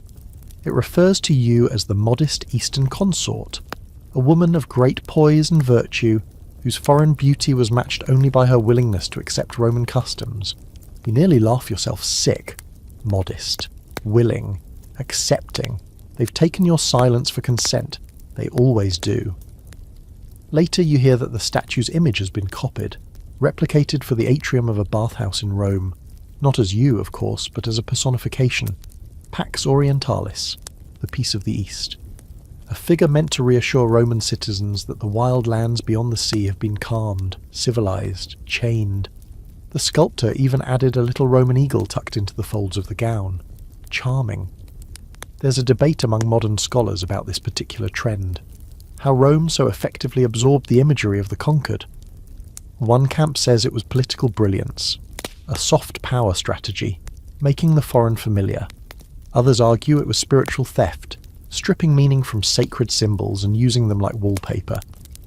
A more radical theory posits that Rome didn't see it as theft at all, that they believed they were elevating the foreign by Romanizing it. You know better.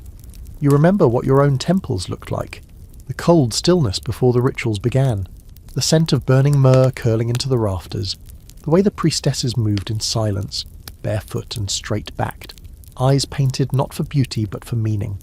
You remember the statues there, carved by hands that knew you, that carved your gods with reverence and not revision.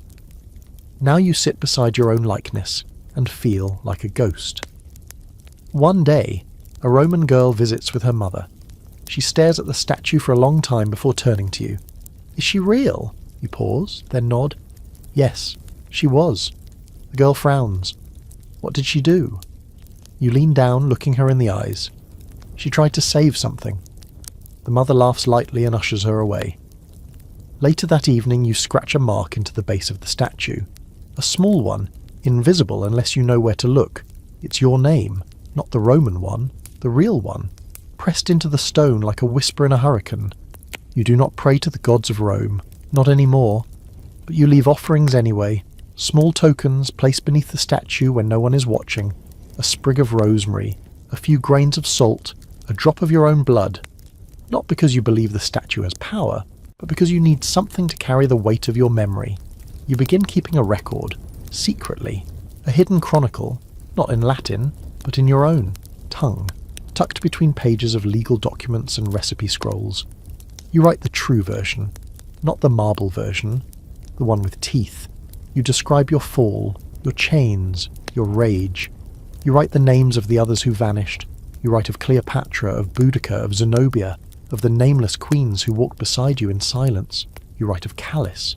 You write of your son. You write so that if anyone ever dares to dig through the ruins, they will find something raw. Not a statue, a scream. The first time you see yourself in a mosaic, you nearly choke on a piece of pomegranate. It's in a guest house, some coastal estate your husband insists on visiting during the hot season, where the sea breeze makes his aging knees ache slightly less. The place is full of art, as most Roman villas are, every surface crammed with declarations of wealth and taste. Painted ceilings, imported tiles, statues with smug mouths. You expect the usual: Bacchus with a wine jug, Mars with a spear, Venus lounging in a scallop shell. But there you are, not named, not labelled, just there. A woman in foreign robes, sitting on a throne made of ivory and pearls, her skin pale but sun-warmed, her eyes cast downward as though contemplating something ancient and sad. Beside her is a lion, not a roaring beast, but a curled, passive creature, resting at her feet like a well-fed hound. Her hands are folded. She is serene, majestic, and nothing like you. A child runs past and points at it. That's the Peace Queen, he says. She tamed the lion with her mind. You sit very still. Your husband doesn't notice the resemblance. Or maybe he does and chooses not to say. It's not the kind of thing you discuss openly, not anymore. But it's happening. You feel it, deep in the pit of your stomach, that creeping transition. You've become imagery, not biography, not history, design. It spreads quickly. A few months later, you hear about a new mural in the baths of Ostia, featuring a queen robed in starlight, holding the hand of Aroma herself. They're calling it Harmony from the East, and you know it's you. The pose, the jewellery, the way the artist captured your hair, your pre-approved Roman version of it, of course. You realise they've begun to treat your image the same way they treated your throne. Looted, polished, and set in place as decor. But here's the trick.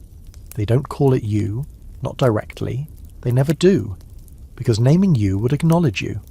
And Rome doesn't acknowledge, it absorbs. You wonder sometimes if Cleopatra would have hated this or laughed. She was always so aware of her image. She made herself myth while she was still breathing. You didn't have that luxury. You were too busy trying not to die. But now you've been turned into a symbol anyway. A version of you, calm, wise, conquered, exists in bathhouses, atriums, libraries, everywhere but in truth. And the women, Roman women, They love you. They copy the drape of your robes, the tilt of your chin, the soft arch of your painted eyebrows. You hear one say at a gathering, "It's very Eastern Queen this season," while pointing at a golden shawl. Another compliments your sandals, not realizing they're patterned after your childhood priestess slippers. You're fashionable now. A trend.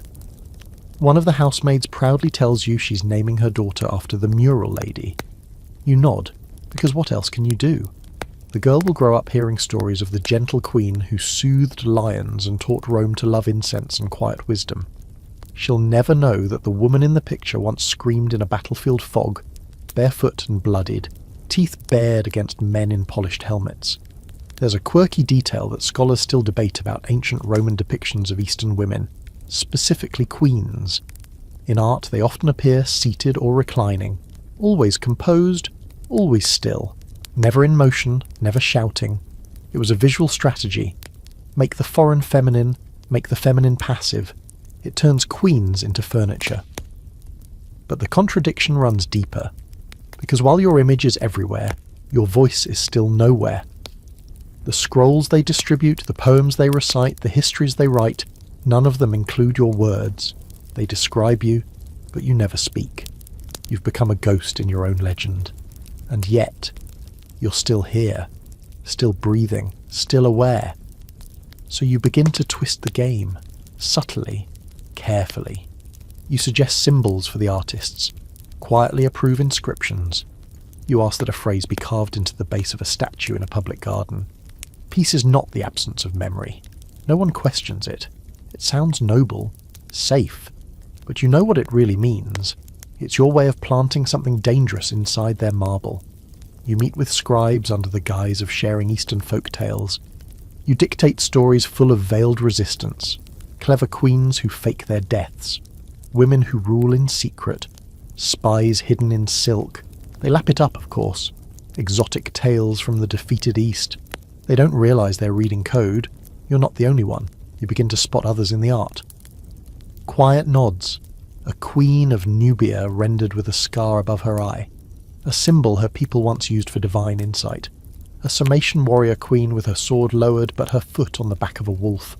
Someone's been slipping subversion into the stone. You're not alone.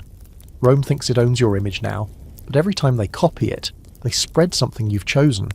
Something not theirs. Your husband doesn't notice. He's busy hosting senators and dreaming of a legacy.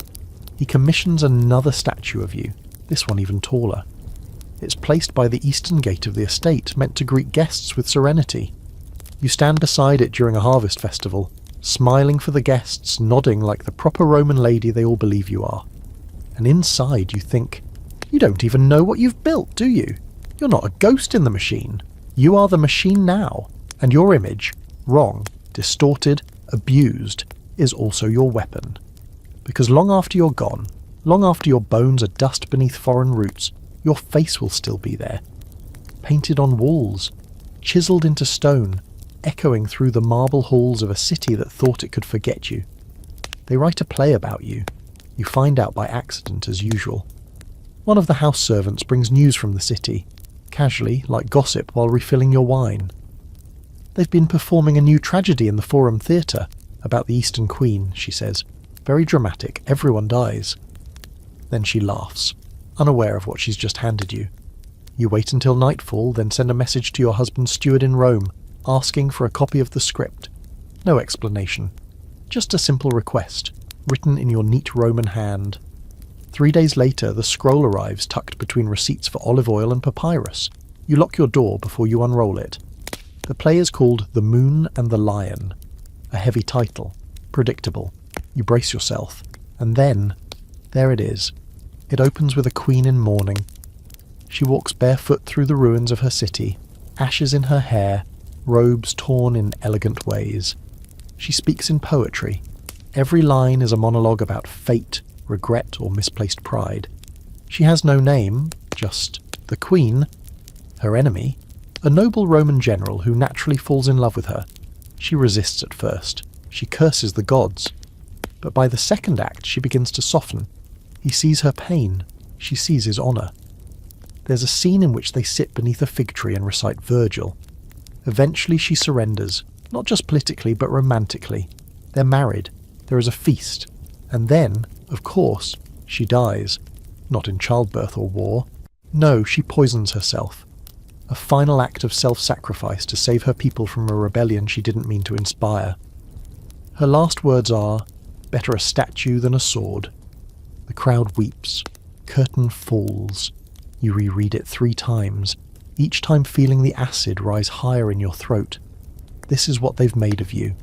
A tragic lover, a noble loser, a graceful warning, someone to cry for and then imitate at a costume party. Not a queen, not a rebel, just a lesson. You want to laugh, you want to scream. Instead, you walk to the mirror and study yourself. They've made you into fiction. Now you'll make fiction into fire. There's an old trick from your childhood, used by travelling storytellers, those clever women who move between villages pretending to be dream interpreters or herbalists. They'd hide truths inside the shapes of tales, disguising facts as riddles. You remember one, especially. A story about a queen who turned herself into a falcon to escape capture, but left her shadow behind to keep watch. The audience always loved that one, never understood what it meant. You write your own version now. In your new public writings, those commissioned by your husband or requested by well-meaning Roman women, you begin to slide in characters. A queen of no country, a lion with a voice, a general with honey in his words and blood in his hands. These are just stories, of course, just harmless little fables. The sort that keep dinner guests entertained and polite wives feeling sophisticated. But some will read deeper. You hope. You learn that the actor playing the Queen in the Moon and the Lion is a former slave, now a rising star in the city. Her name is Livia Minor. She performs the role with such grace that Roman girls have begun copying her walk. You send her a gift, a gold bangle in the shape of a coiled snake. You don't send a note. She'll understand or she won't, and the play keeps spreading. They stage it in seaside towns, then in Gaul, then farther. Everywhere Rome has planted a theatre and a senator's son with too much time. The lines get misquoted, the costumes get brighter. Eventually there's a new ending. In one version, the queen marries the general and lives. In another, she betrays him and is executed to thunderous applause. And so it begins. The disassembly of your story into fragments, some tragic, some comic, all false. But that's not what haunts you. What haunts you is that these versions might outlive the truth. There's a debate among modern historians, scholarly, dusty and academic, that questions how much of history was actually shaped by theatre. Some claim Roman plays were mere entertainment, not influential. Others argue that the stage was Rome's most potent weapon, not swords, not laws, but stories. That when Rome wanted to kill a legacy, it didn't burn the records, it rewrote them, recast the villain, adjusted the lighting.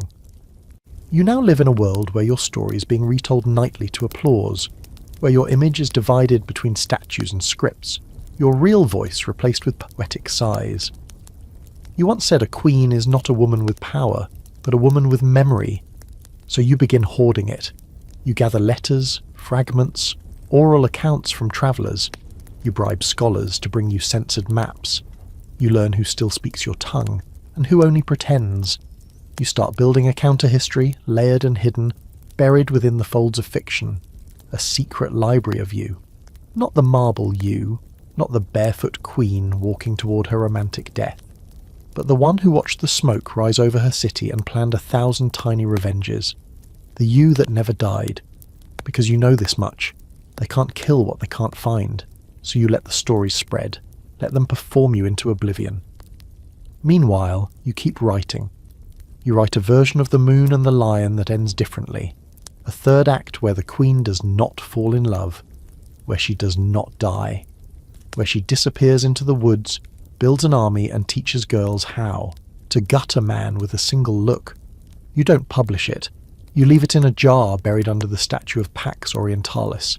Maybe someone will find it, maybe they won't. But either way, you've placed the match. Let the fiction burn.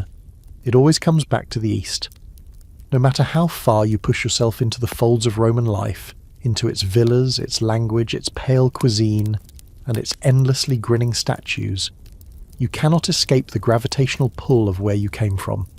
And what's worse, neither can they. Rome is obsessed with the East, not just for its silks, spices and perfumes, but for its queens, its women, its stories.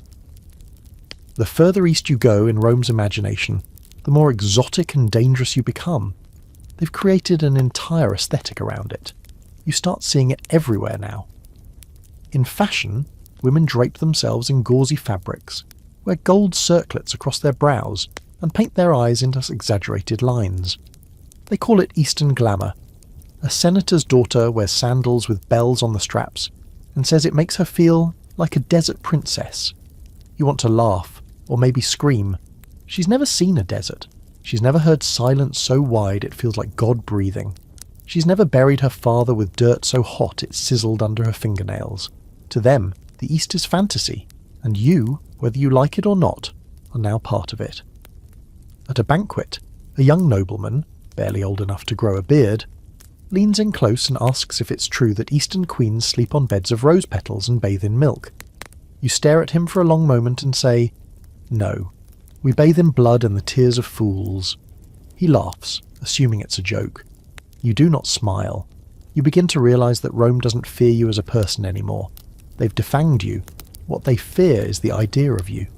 The potential that another queen, from another eastern land, could rise and burn their world to ash.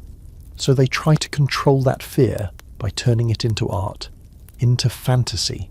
They wrap you in veils and keep you in gardens, hoping the mystery will replace the memory of the sword. There's a long-standing pattern in Roman culture of painting Eastern women as seductresses, mystics, or monsters. Rarely anything in between. Cleopatra is still the standard, equal parts siren and sinner. They can't seem to talk about her without mentioning how she dressed or whom she seduced. Zenobia, too, is reduced now to a cautionary tale, brilliant, beautiful, but arrogant. They say she reached too far, that she forgot her place. You can feel the edge of that warning in how they talk about you. You overhear one man call you dangerous in the way only the East can be, beautiful, unknowable, too clever for peace. As if intelligence is a threat, as if existing is a seduction. There's a fringe theory you once read in a smuggled scroll, that Rome's obsession with Eastern queens was more than cultural. It was psychological. That deep down, the empire couldn't quite stand the idea that women beyond its borders ruled with autonomy. That they built dynasties and led armies and wielded gods older than Jupiter. And that's why, when Rome conquered them, it didn't just kill them. It remade them into myths, into mirrors, into masks. You start cataloguing the transformations.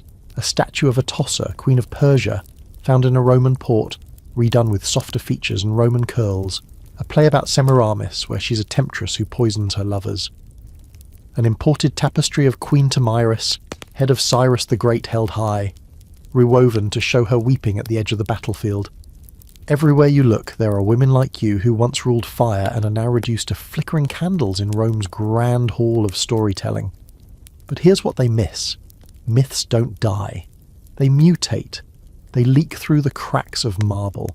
They whisper from the mouths of storytellers who get the details wrong but keep the names alive. They reappear in markets painted on veils, retold around fires, smuggled inside lullabies. And the more Rome tries to own the East, the more the East infiltrates Rome. You see it in the temples now, more and more shrines to Isis, to Cybele, to Anahita. Women kneeling before goddesses not born in Italy. You see it in the marketplaces where perfumed oil from your homeland is more valuable than gold. You see it in the bathhouses where Roman women trade recipes for your people's spice blends and argue about which colour of silk is most authentic. They want you out, and yet they want to be you. It's a strange kind of power. Perverse, yes, but power nonetheless. And you begin to use it. You host small salons at the villa, quiet gatherings, mostly women. You discuss poems, herbs, fashion on the surface. But underneath, you talk about identity, about what it means to be seen only through the lens of someone else's story. You talk about how to steal it back. You never say it outright, too risky. But the women know. The smart ones always do. You start wearing your old colours again, subtly at first. A border of lapis on your robe, a sash dyed with saffron and pomegranate, a ring with your family's crest carved into the underside. You begin to speak your own language when no one is listening. You teach the servants how to pronounce your name correctly. You write prayers to gods Rome pretends not to believe in, and burn them at night in small clay bowls. It's not rebellion. Not exactly. It's remembrance. And remembrance to an empire built on amnesia is its own kind of war. You're no longer their queen, not in the records, not in the law, but you are still the East, and they can't stop looking. It hits you one afternoon while walking the edge of the orchard how little of this was ever about you. Not really. Not your choices, not your armies, not your gods. Rome never cared who you were, only what you meant. Your fall was a press release. Your survival, a branding decision. Your silence, a bullet point in someone's speech to the Senate. You've become propaganda. The word doesn't exist yet in Latin, not exactly, but the machinery is already running. You see it in the murals, in the mosaics, in the cleaned-up scrolls of your story passed between scholars like warm gossip. You hear it in the way soldiers speak of you in passing, not as a person, but as a moment. The Queen of the South, the Eastern Rose, the one who bent the knee. You didn't. That's the part they rewrote. You were dragged, bloodied, spitting curses in your own tongue. But that's not a neat ending, so they gave you one. You're now a symbol, and a useful one at that. Rome likes to talk about itself as eternal, ordered, favoured by the gods. But underneath the polished marble and bronze statuary is a deep, humming fear. Fear of revolt, fear of instability, fear that somewhere, someone still believes they have a better claim to power, and so they prop you up, not to inspire, but to warn. Look, they say, at what happens when a queen rises too high. Look at what Rome allows to live. They use you the way they use monuments, to remind the restless that the empire has a long memory and longer chains. There's a new statue in the city. You haven't seen it, but word reaches you. It's not just you anymore, it's a trio. You, Zenobia, Cleopatra. 3 conquered queens posed like fates. One holds a scroll, one a torch, one a broken sword. The inscription reads, "They ruled, they fell, Rome endures." You stare at the message for a long time after hearing it. It's not subtle. It's not even clever. But it works. The statue becomes a favourite spot for newly married couples, for artists looking for inspiration, for orators practising how to praise the Republic while hinting at its divine mercy. They use your image to sell patience, humility, subservience. And here's the worst part. They believe it. There's a fringe academic theory that's emerged in certain Roman circles, one that discusses the utility of defeated queens. It argues that powerful women from the provinces serve a vital role in the Roman psyche. They represent passion tempered by logic, emotion disciplined by law. In simpler terms, you make Rome feel righteous. Your existence validates theirs. They conquered you, and now they parade your story as proof that they should have. But you're not the only one being used. You hear through your scattered correspondence that other royal women are being encouraged, coerced, into performing similar roles. A queen from Armenia is now consulting on trade routes. A princess of the Red Sea coast is being paraded as a living ornament in Alexandria, her only job to wear jewels and wave from balconies. One Cappadocian noblewoman has been renamed entirely, her birth erased, her marriage to a minor Roman official called a model of East-West unity. It's a strategy. Rome domesticates power, especially female power, especially when it comes wrapped in incense and distant gods. You've started collecting these stories, quietly, an underground anthology of women Rome tried to turn into lessons. You hide them in poems, in coded prayers, in memoirs of fictional priestesses. You bind them in soft leather and bury the volumes beneath your bed. You're writing the gospel of the conquered, and in that, there's a strange satisfaction. Because if they want to use you, you'll use them right back. You start making recommendations to your husband. Small things at first. Which priests to invite, which regions to visit, which artist should decorate the new temple fresco. He listens, because he's clever enough to know you see things he doesn't. Soon people begin saying, "The senator's wife has taste. She understands harmony. She's a bridge between cultures." They're still using you, but now you're steering the ship. Your next move is bolder. You sponsor a play. Anonymously, of course. It's set in a fictional kingdom, ruled by a queen who's never named. She's clever, strategic, underestimated. The play ends not in defeat, but escape. She leaves behind a double, vanishing into myth, gathering her strength for another day. Audiences love it. They call it refreshing, subversive. There's talk of remounting it in Rome. Someone even suggests it might be based on you. You don't confirm, you don't deny, you just smile. Later you receive a letter from a young woman in Syria. She saw the play and recognized the truth.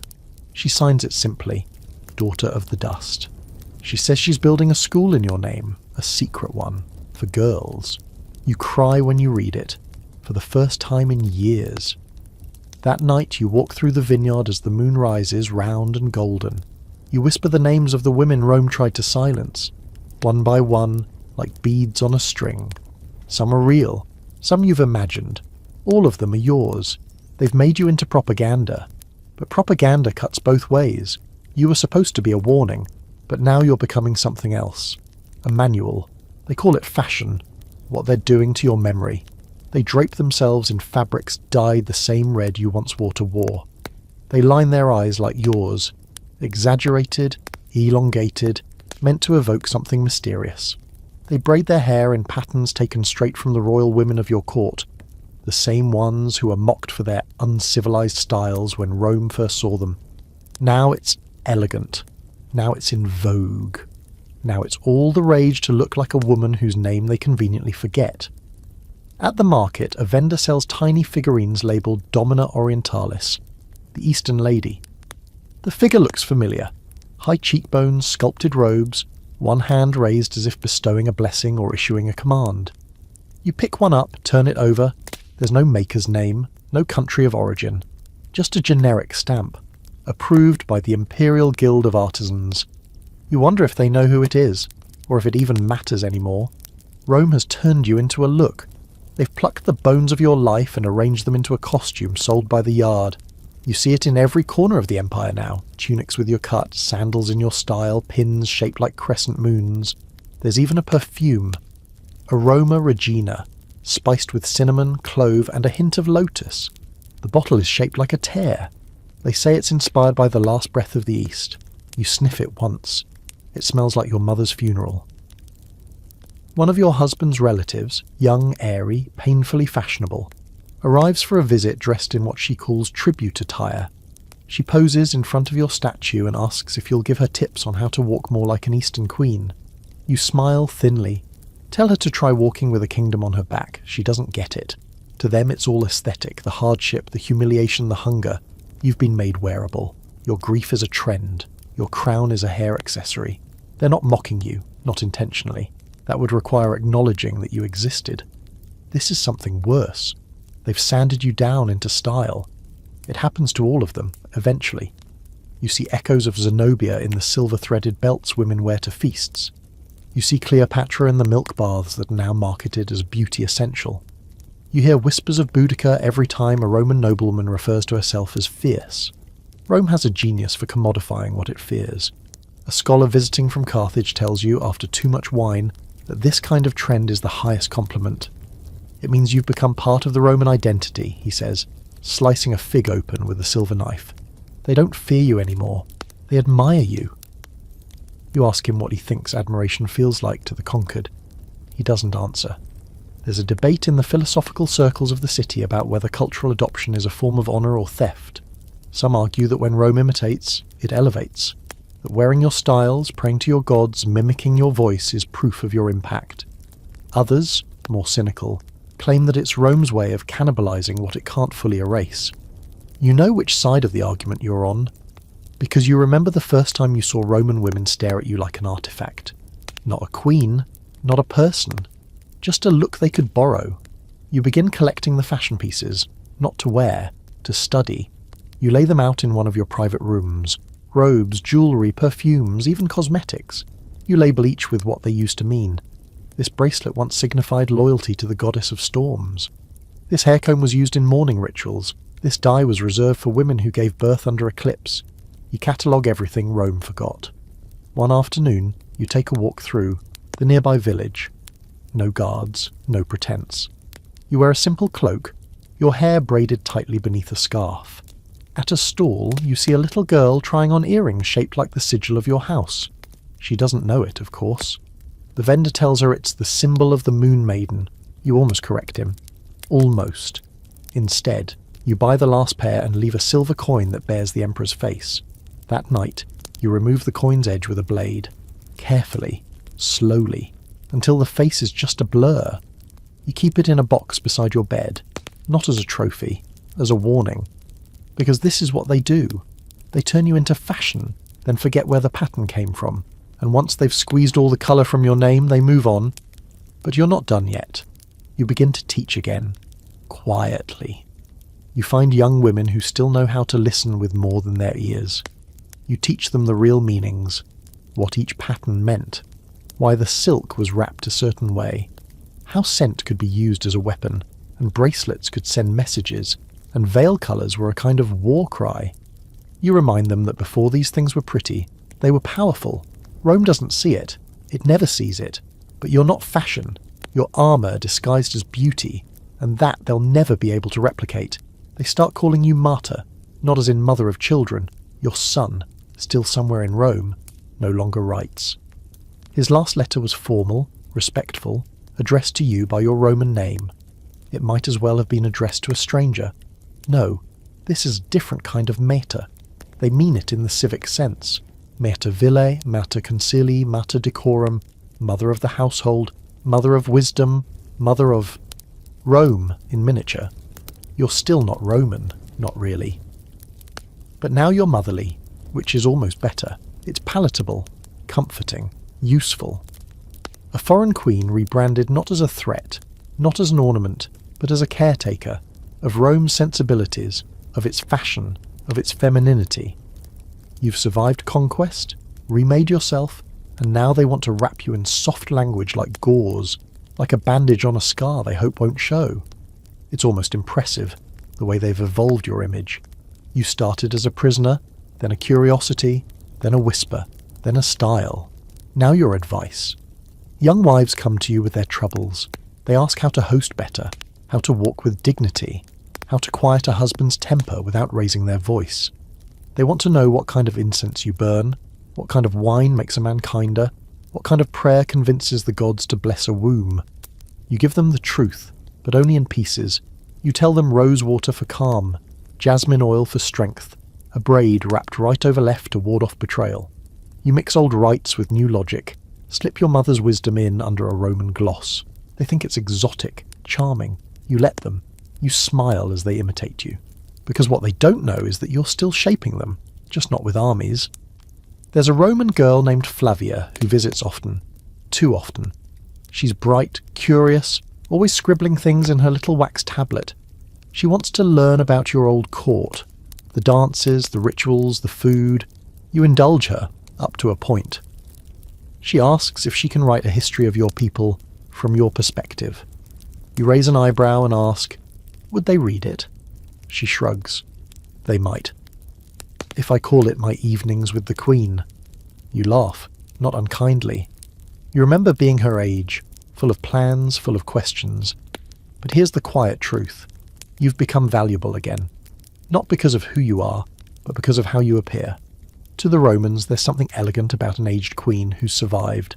They think your story has softened. They think your fire has gone out. And in that misjudgment, they begin to let you into rooms you were once locked out of. Rooms where real decisions are made. It starts small. Your husband asks your opinion more often. He mentions your name in letters to colleagues. My wife believes the eastern markets may shift soon, or the Lady Julia has observed unrest among the traders. You speak sparingly at feasts, and when you do, people listen. Your words are quoted, repeated, embellished. You become known as someone who understands the subtler aspects of diplomacy. A queen-turned-counsellor. And still, you write. Not openly, but consistently. You write fables, dialogues, scripts for imaginary plays. You hide real advice in the mouths of fictional characters. You seed your strategies in the mouths of wise old women and clever slaves and wandering priestesses. You build a world inside these scrolls where power wears 100 veils, and you name each one after a part of your lost kingdom. There's a quiet theory, whispered among the servant class and lower scribes, that the Lady Julia, or whatever her name once was, has the ear of the gods, that she sees further than she speaks. Some call you Sibylla, others call you the Silver Fox. You hear the names, you let them grow. Meanwhile, you pay attention to trade routes, to food shortages, to the prices of tin and grain. You know when a province is likely to boil over before the governors do. You begin sending anonymous predictions through trusted hands in disguised handwriting. Some are warnings, some are recommendations. Most come true. No one suspects you. Not really, because queens don't make maps anymore. Mothers do. You think often of your own mother, of how she ruled. Not with declarations, but with dinners. Not with armies, but with alliances. She once ended a border conflict with a wedding gift and a series of very carefully timed rumours. You remember how people dismissed her, until they realised everything they did was something she'd already planned. You wonder if that's where this is all leading. Not a throne, not anymore, but influence. There's a fringe record, rare, debated, of a queen in exile who became the adoptive mother of a Roman emperor, raised him in her house, taught him to speak softly but strike suddenly. He never spoke her name in public, but when he became ruler, he passed a law protecting the languages of conquered peoples. Scholars argue whether she existed. You know she did. You wonder if that's your path now, maybe not as an empress, but as something longer lasting, a mould, because empires fall, statues break, names fade, but influence lingers. It slips into the next generation, then the next. Until someday, a Roman girl paints her eyes with coal and says it's just tradition, never realising she's carrying you in her bones. That's what you are now, not a prisoner, not a queen, a seed. Word count, 1 to 1 1 1. Awaiting continue. Section 21. You hear the word again, mercy, and it stings even more now than it did when you were first dragged through the forum in chains. Back then it was offered like a prize. Rome's mercy, magnanimous and theatrical, granted to you in exchange for everything. But now it's used in a different tone, a casual one, an afterthought. You've become the poster child for benevolent conquest, a living proof of Rome's claimed virtue, a walking reminder that, yes, this is how merciful the empire can be to its enemies. You're tired of hearing the word. They say it when they point to you at feasts. See how Rome shows mercy. Even a queen sits among us. They say it when they quote lines from plays that never existed before your capture. Little flourishes like, she drank defeat like wine and found it sweet. They say it in scrolls etched by men who never saw you fight, never heard you speak your own language, and now credit your entire survival to the grace of the state. They never mention your intelligence, or your restraint, or the 1,000 tiny decisions you made to stay alive in a place that wanted you destroyed, but didn't want to get blood on the marble. They call it mercy. You call it calculation, because what they did wasn't mercy. It was management. You were spared not out of kindness, but out of strategy. A dead queen is only useful for a week, long enough to parade, to display, to provoke a statue or a story. But a living queen, she can be used for years, as a symbol, a lesson, a whisper, a veil of respectability covering conquest. Rome's mercy is a museum, quiet, curated, full of glass walls and wrong names. You start noticing just how often the word appears in speeches. A new general thanks the gods for their mercy and victory. A senator praises the emperor's mercy in allowing local traditions to remain, after replacing half the priests and installing Roman taxes. A plaque is unveiled in the forum of a conquered city with the inscription, "Rome does not destroy, Rome redeems." You want to carve the truth into the stone beneath it. Rome does destroy, but slowly, quietly, with manners. You receive an invitation to a celebration in the capital, an anniversary of some ancient treaty between Rome and a minor kingdom long since swallowed whole. Your name is listed among the honoured guests, with a line that reads, "The Queen of the South, now a daughter of Rome." You almost tear the scroll in half, but instead, you attend. You wear a simple robe, not the ceremonial kind, nothing gold, nothing exotic, just pale wool. Your hair is pinned Roman style, your jewellery is modest. You look like what they've always wanted, a woman who's been civilized. At the banquet, they seat you beside a visiting dignitary from the Far East. His eyes linger on you longer than necessary, not with desire, with recognition. He sees past the robe, past the gentle posture. You nod, just once. He nods back.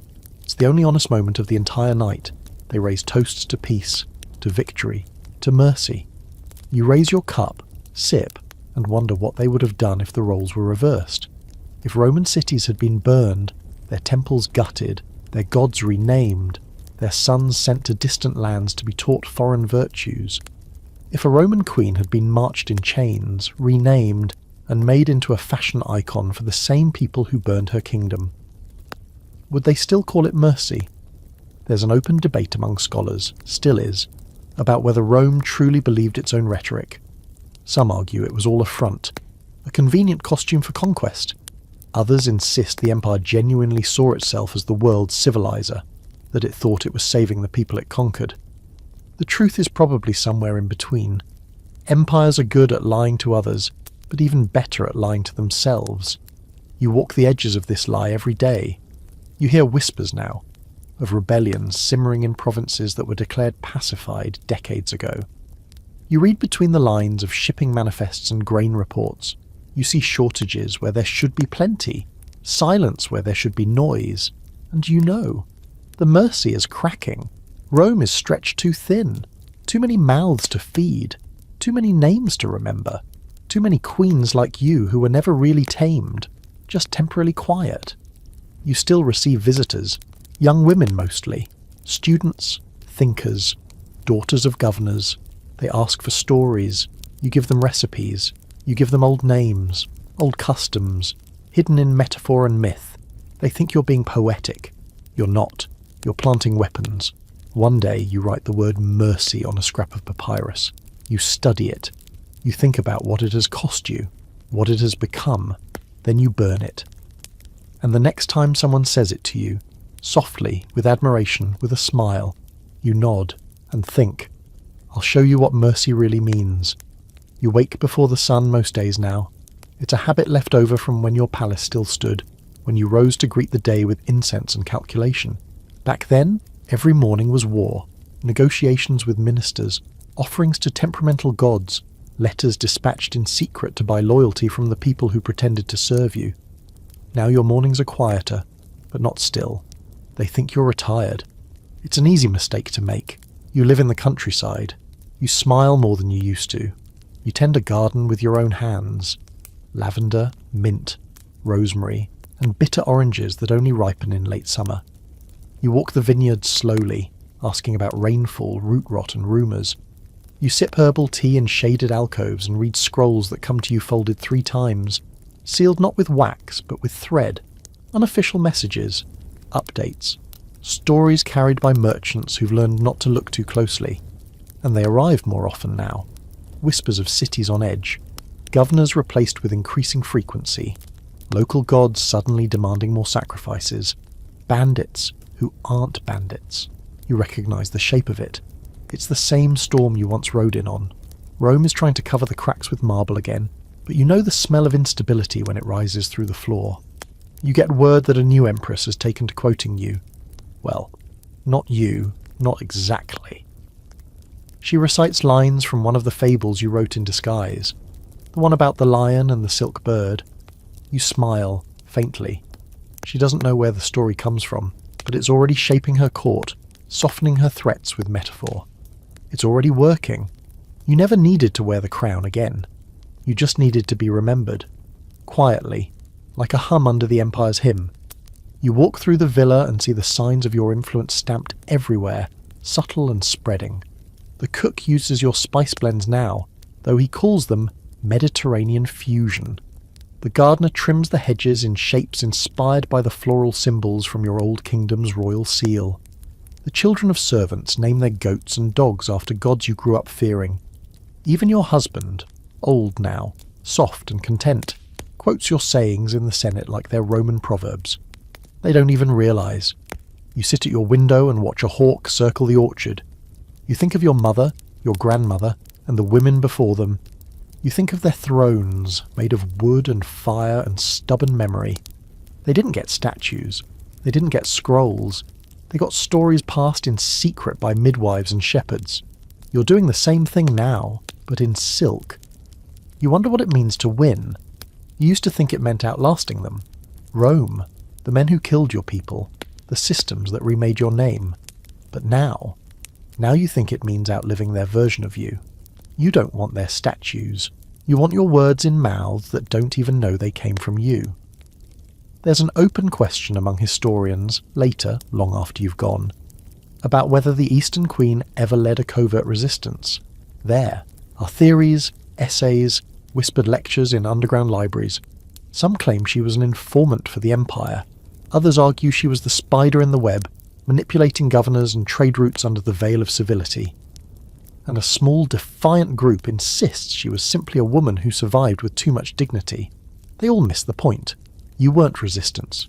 You were revision. You were the edit made in the margins of their glorious conquest. The queen who turned captivity into curriculum, who made herself required reading for anyone who wanted to understand power beneath the surface.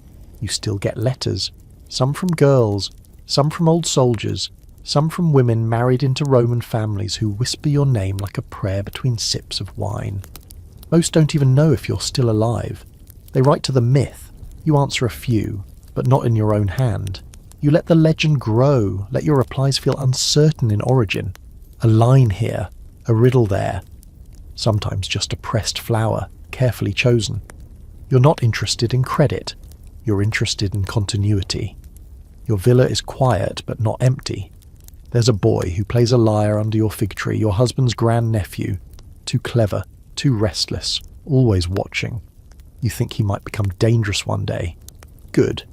You leave books where he can find them. Not the famous ones, the hidden ones.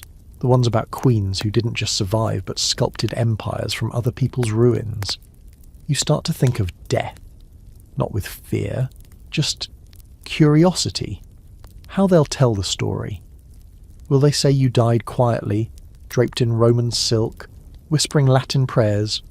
Will they say you converted to their gods? Will they say you repented, found peace, left behind no children, no legacy? You think of leaving one final scroll, just one, unmarked, undeniably yours, the truth. But you don't, because you don't need the last word. You are the last word. And Rome? Rome is already singing your hymns, painting your myths on their ceilings, praying to gods they stole from your cradle. The empire thinks it absorbed you, but what you've done is far more dangerous. You colonize their memory. The letter arrives without a seal, just a folded piece of parchment slipped into a basket of figs from the southern coast. The script is neat but cautious, slanted slightly right like someone writing fast and careful at once. You open it under the lemon tree, as a breeze rolls through the courtyard and the stone tiles sweat faintly with late morning heat.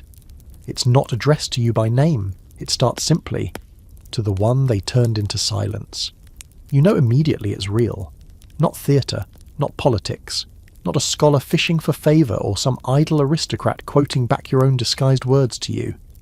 This is from someone who remembers you as you were, or who remembers someone like you, someone who bore the same wounds, wore the same crown for too short a time. The writer is a woman, she, doesn't name her province, only says she speaks the old tongue, and remembers a mother who told stories of the queen who refused to vanish. She writes of secret gatherings, not rebels, not yet, but women who read your riddles by candlelight, who use your fables as instruction, who memorize your metaphors like they're maps. She ends with a question. Are you still with us? You don't answer. Not directly. You don't send anything back. Not even a flower pressed between pages. But you write something that night. Something careful. A new fable. About a woman turned into a statue who teaches crows to whisper her thoughts into the ears of sleeping children.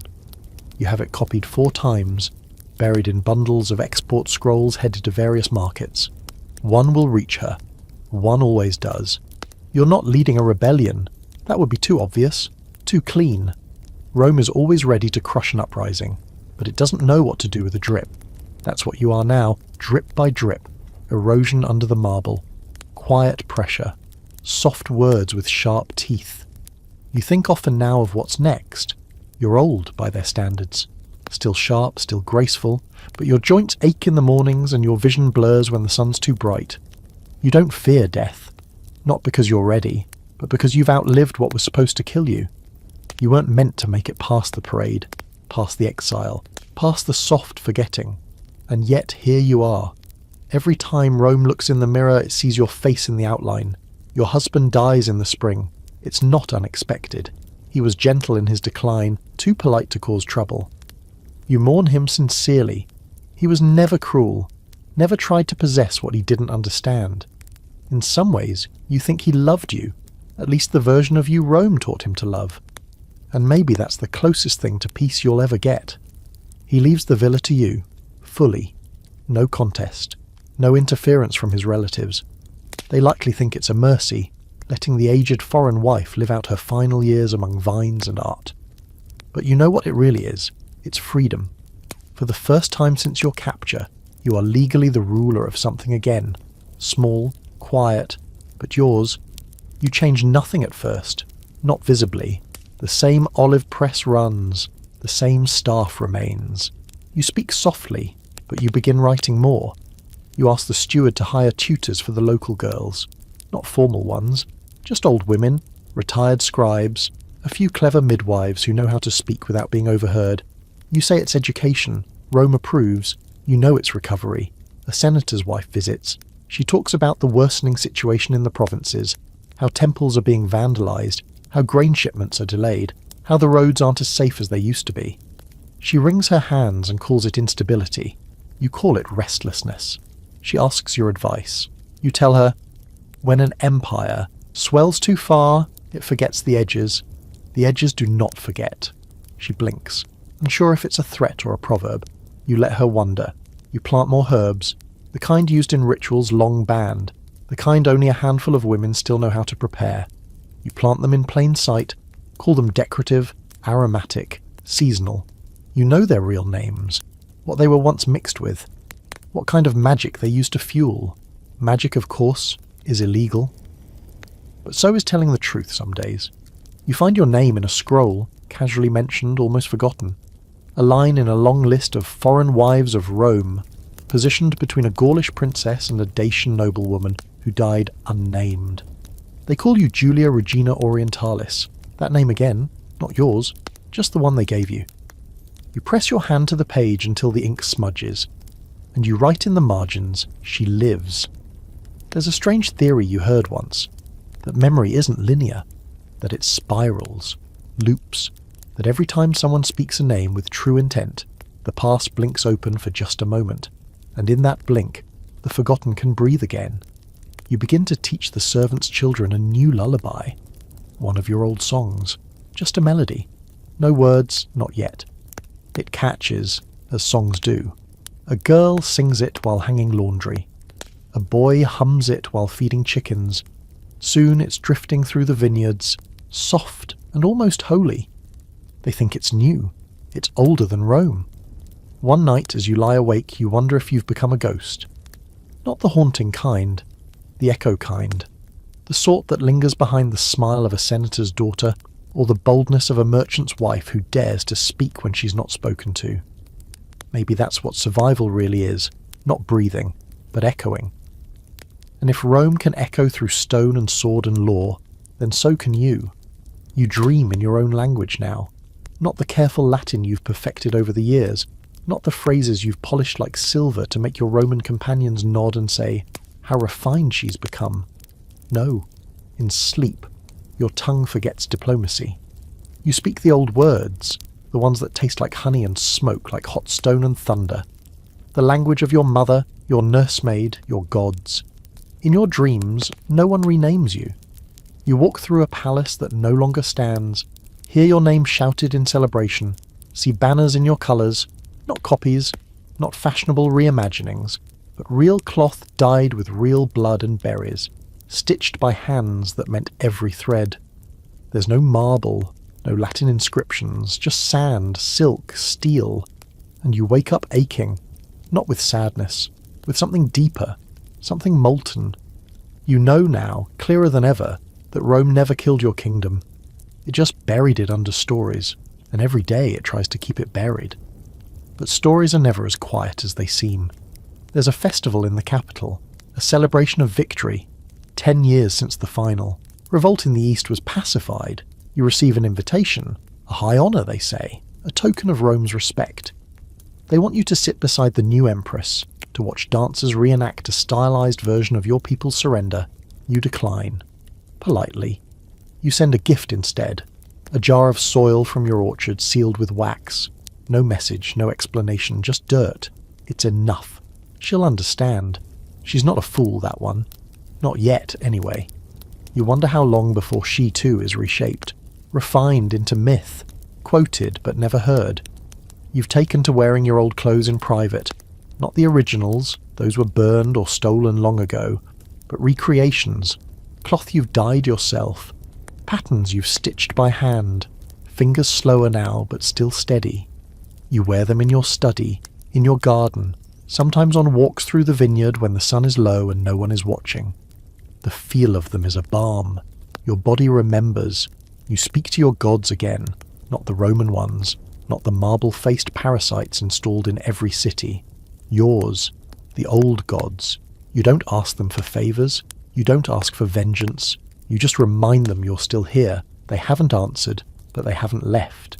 You've become legend now, officially. Your name appears in children's scrolls, not as a villain, not anymore, as a figure of transition, a woman who bridged east and west. A phrase that sounds noble and says nothing. They call you the Mother of Harmony, the Queen between eras, the peaceful Lady of Two Worlds. They never mention the blood, or the hunger, or the sound of your language being ripped from a screaming priest's throat. A historian writes to you hoping for an interview. He wants to document your experience for future generations. He promises neutrality. You smile and throw the letter in the fire, not because you're angry, because you don't trust his neutrality to carry your weight. You've started writing your own version, not an autobiography. You'd never hand them something so easy to edit. No, you write it as a novel, an allegory, a queen of a vanished kingdom taken in chains to a golden city. She lives, she learns, she becomes someone else. But every night she spits into the fire and whispers her real name. It's full of lies, of course, but the truths are deeper. You write one copy, just one. You bury it beneath the lemon tree, the one that leans east toward the sea. Let them wonder, let them dig, let them argue centuries from now if it's fact or fiction. Let them guess. There's an idea among some philosophers that time moves in spirals, that the same stories repeat themselves over and over, wearing new masks. A kingdom rises, a queen resists, the empire wins, the queen is renamed, the queen becomes myth. And somewhere, a girl finds the myth and starts asking questions. You're no longer trying to stop the spiral. You're feeding it. You receive another letter. This one anonymous. Simple. We remember you. Just that. No name, no wax seal. But the handwriting. Yes, you know it. The girl from long ago. The one who asked to write your biography. The one who wore your perfume and thought being like you meant wearing your bracelets. She's grown. You smile. The myths are working. You wonder how many there are now. Women like her carrying fragments of your voice in their blood. Some knowingly, some not. Some marching. Some married off, sharpening daggers in their dowry chests. Some singing your lullabies in languages they were never taught. Some just standing too straight at banquets, making senators shift in their seats. They don't need to rise in unison. They just need to exist. Because Rome can survive battles. It can survive revolts and invasions and the occasional mad emperor. But it cannot survive remembering you correctly. Not all of you. Not the woman who loved her gods. Not the woman who ruled. Not the woman who broke her chains by wearing them until they rusted. So you keep writing, and weaving, and whispering old names into olive trees when no one is looking. You walk your orchard like it's sacred ground. Because it is. This is your temple now. And you? You're not waiting for worship. You're waiting for the next queen. The night it happens, the sky is cloudless, sharp stars etched into black glass, and the sea, though distant, carries its salt on the wind. You're sitting in the same chair you always do, under the arbour heavy with grapes not yet ripe. listening to the cicadas. Their hum reminds you of drums, not the ceremonial kind, but the ones beaten in darkness during rituals that no longer have names in any surviving language. You wonder if the gods still hear them, or if even the gods have forgotten how this began. A servant appears, breathless, a scroll in his hands. He's pale under the eyes and blinking too much. You already know what it is before he says a word. You take the scroll, open it slowly, as if its weight can be delayed. The wax is imperial, red, with a seal that hasn't touched your name in years. You scan the first few lines and then sit very still. The Emperor is dead. Poison, they think. Or a fever disguised as something else. Rome is already tearing at its own skin. Succession unclear. Rumours sprouting like mould. One general has declared himself interim ruler. A senator has gone into hiding. Riots in the port. Temples locked. Bread lines broken. You exhale. Slow. Not because you're joyful. Not because you wished for it. But because you knew this would come. No empire lasts forever. Not even the ones that carve their gods into stone. In the days that follow, the news unravels like a tapestry pulled from the wall. The capital is in chaos. Governors are choosing sides. Some of the outer provinces are already declaring autonomy. The roads you used to travel in chains are now dotted with burned-out posts and looted wagons. Everyone is deciding who they want to be now that the stage is collapsing, and just like that, you're powerful again. Not officially, not legally, but truly. Because suddenly, people start remembering that you're still here. Messengers arrive, quiet ones, softly dressed, asking nothing outright, just how you're feeling or what wisdom you might offer in uncertain times. A woman who once laughed at your fables now recites them to her children like scripture. A minor noble whose family once called you the conquered queen now writes you as Mater Sapientia, mother of wisdom, and begs your guidance. You write carefully, nothing direct, nothing treasonous, just stories. Stories with choices, stories with consequences, stories that don't end the way Rome would have liked. There's a knock at your door one evening. A young man, barely 20, sharp eyes, dirt under his nails, asks to speak to you. He calls you Domina, but his accent reveals something else. You answer in your old tongue. He doesn't flinch. He replies, fluently. You offer him wine. He declines. He says, I've come to learn how to build a kingdom. You look at his hands. You ask, are you willing to lose one first? He nods. That's when you know. It's happening. Not a rebellion.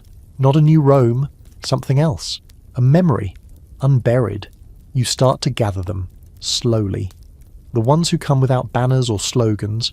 The ones who don't call it revolution, because they know that word is too Roman. These are seed planters. Whisper weavers. Girls with calluses and boys who don't flinch at gods that wear many faces. You do not command them. You teach them how to speak in metaphors, how to disappear in plain sight, how to take the tools of your captors and bend them just enough to fit your hands. You remind them that power doesn't always look like a throne. It can be a song, a story, a name spoken in a forbidden tongue. And still, you stay quiet. You're not trying to be queen again. You're trying to be ground. Because empires fall, but soil remains. And if you till it right, if you nourish it with truth and myth and blood and hope, something new grows, something older than Rome. In the capital, statues fall.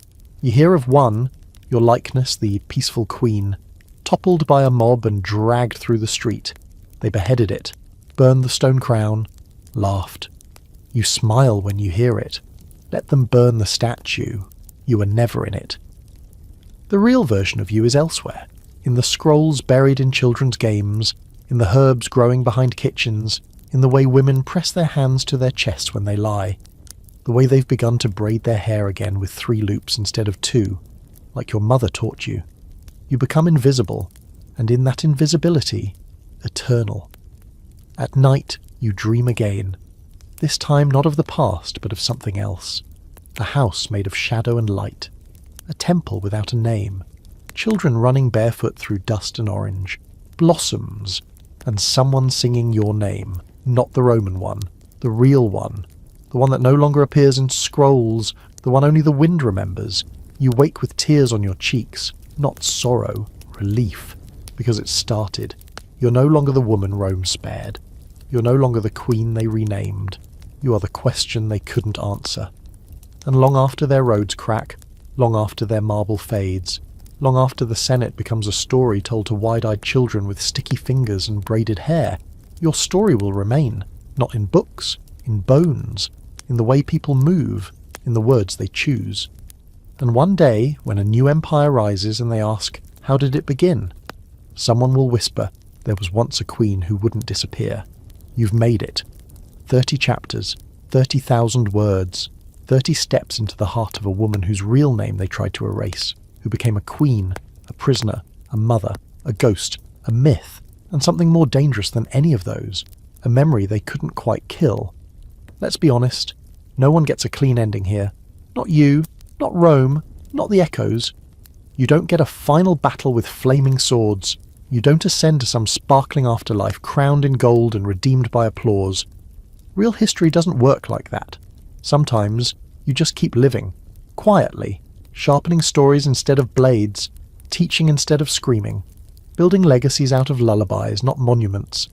And in that there's something quieter, but more powerful than victory. There's endurance. Rome thought it spared you, that it saved you by remaking you into something more palatable. But in doing so, it left the door cracked open, and through that crack your voice got out. Your stories leaked. Your truths, masked, whispered, mirrored in 10,000 little ways, rippled through time like water finding its way through stone. And maybe that's the point. The empire doesn't fall in a single night. It crumbles under the weight of forgotten names, of languages remembered in sleep, of songs hummed by girls too young to know why the melody feels holy. And there you are, in all of them. So, before you drift off tonight, remember this. Power isn't always fire and iron. Sometimes it's the refusal to disappear. Sometimes it's survival so complete that you become part of the next thing. The empire falls, you do not.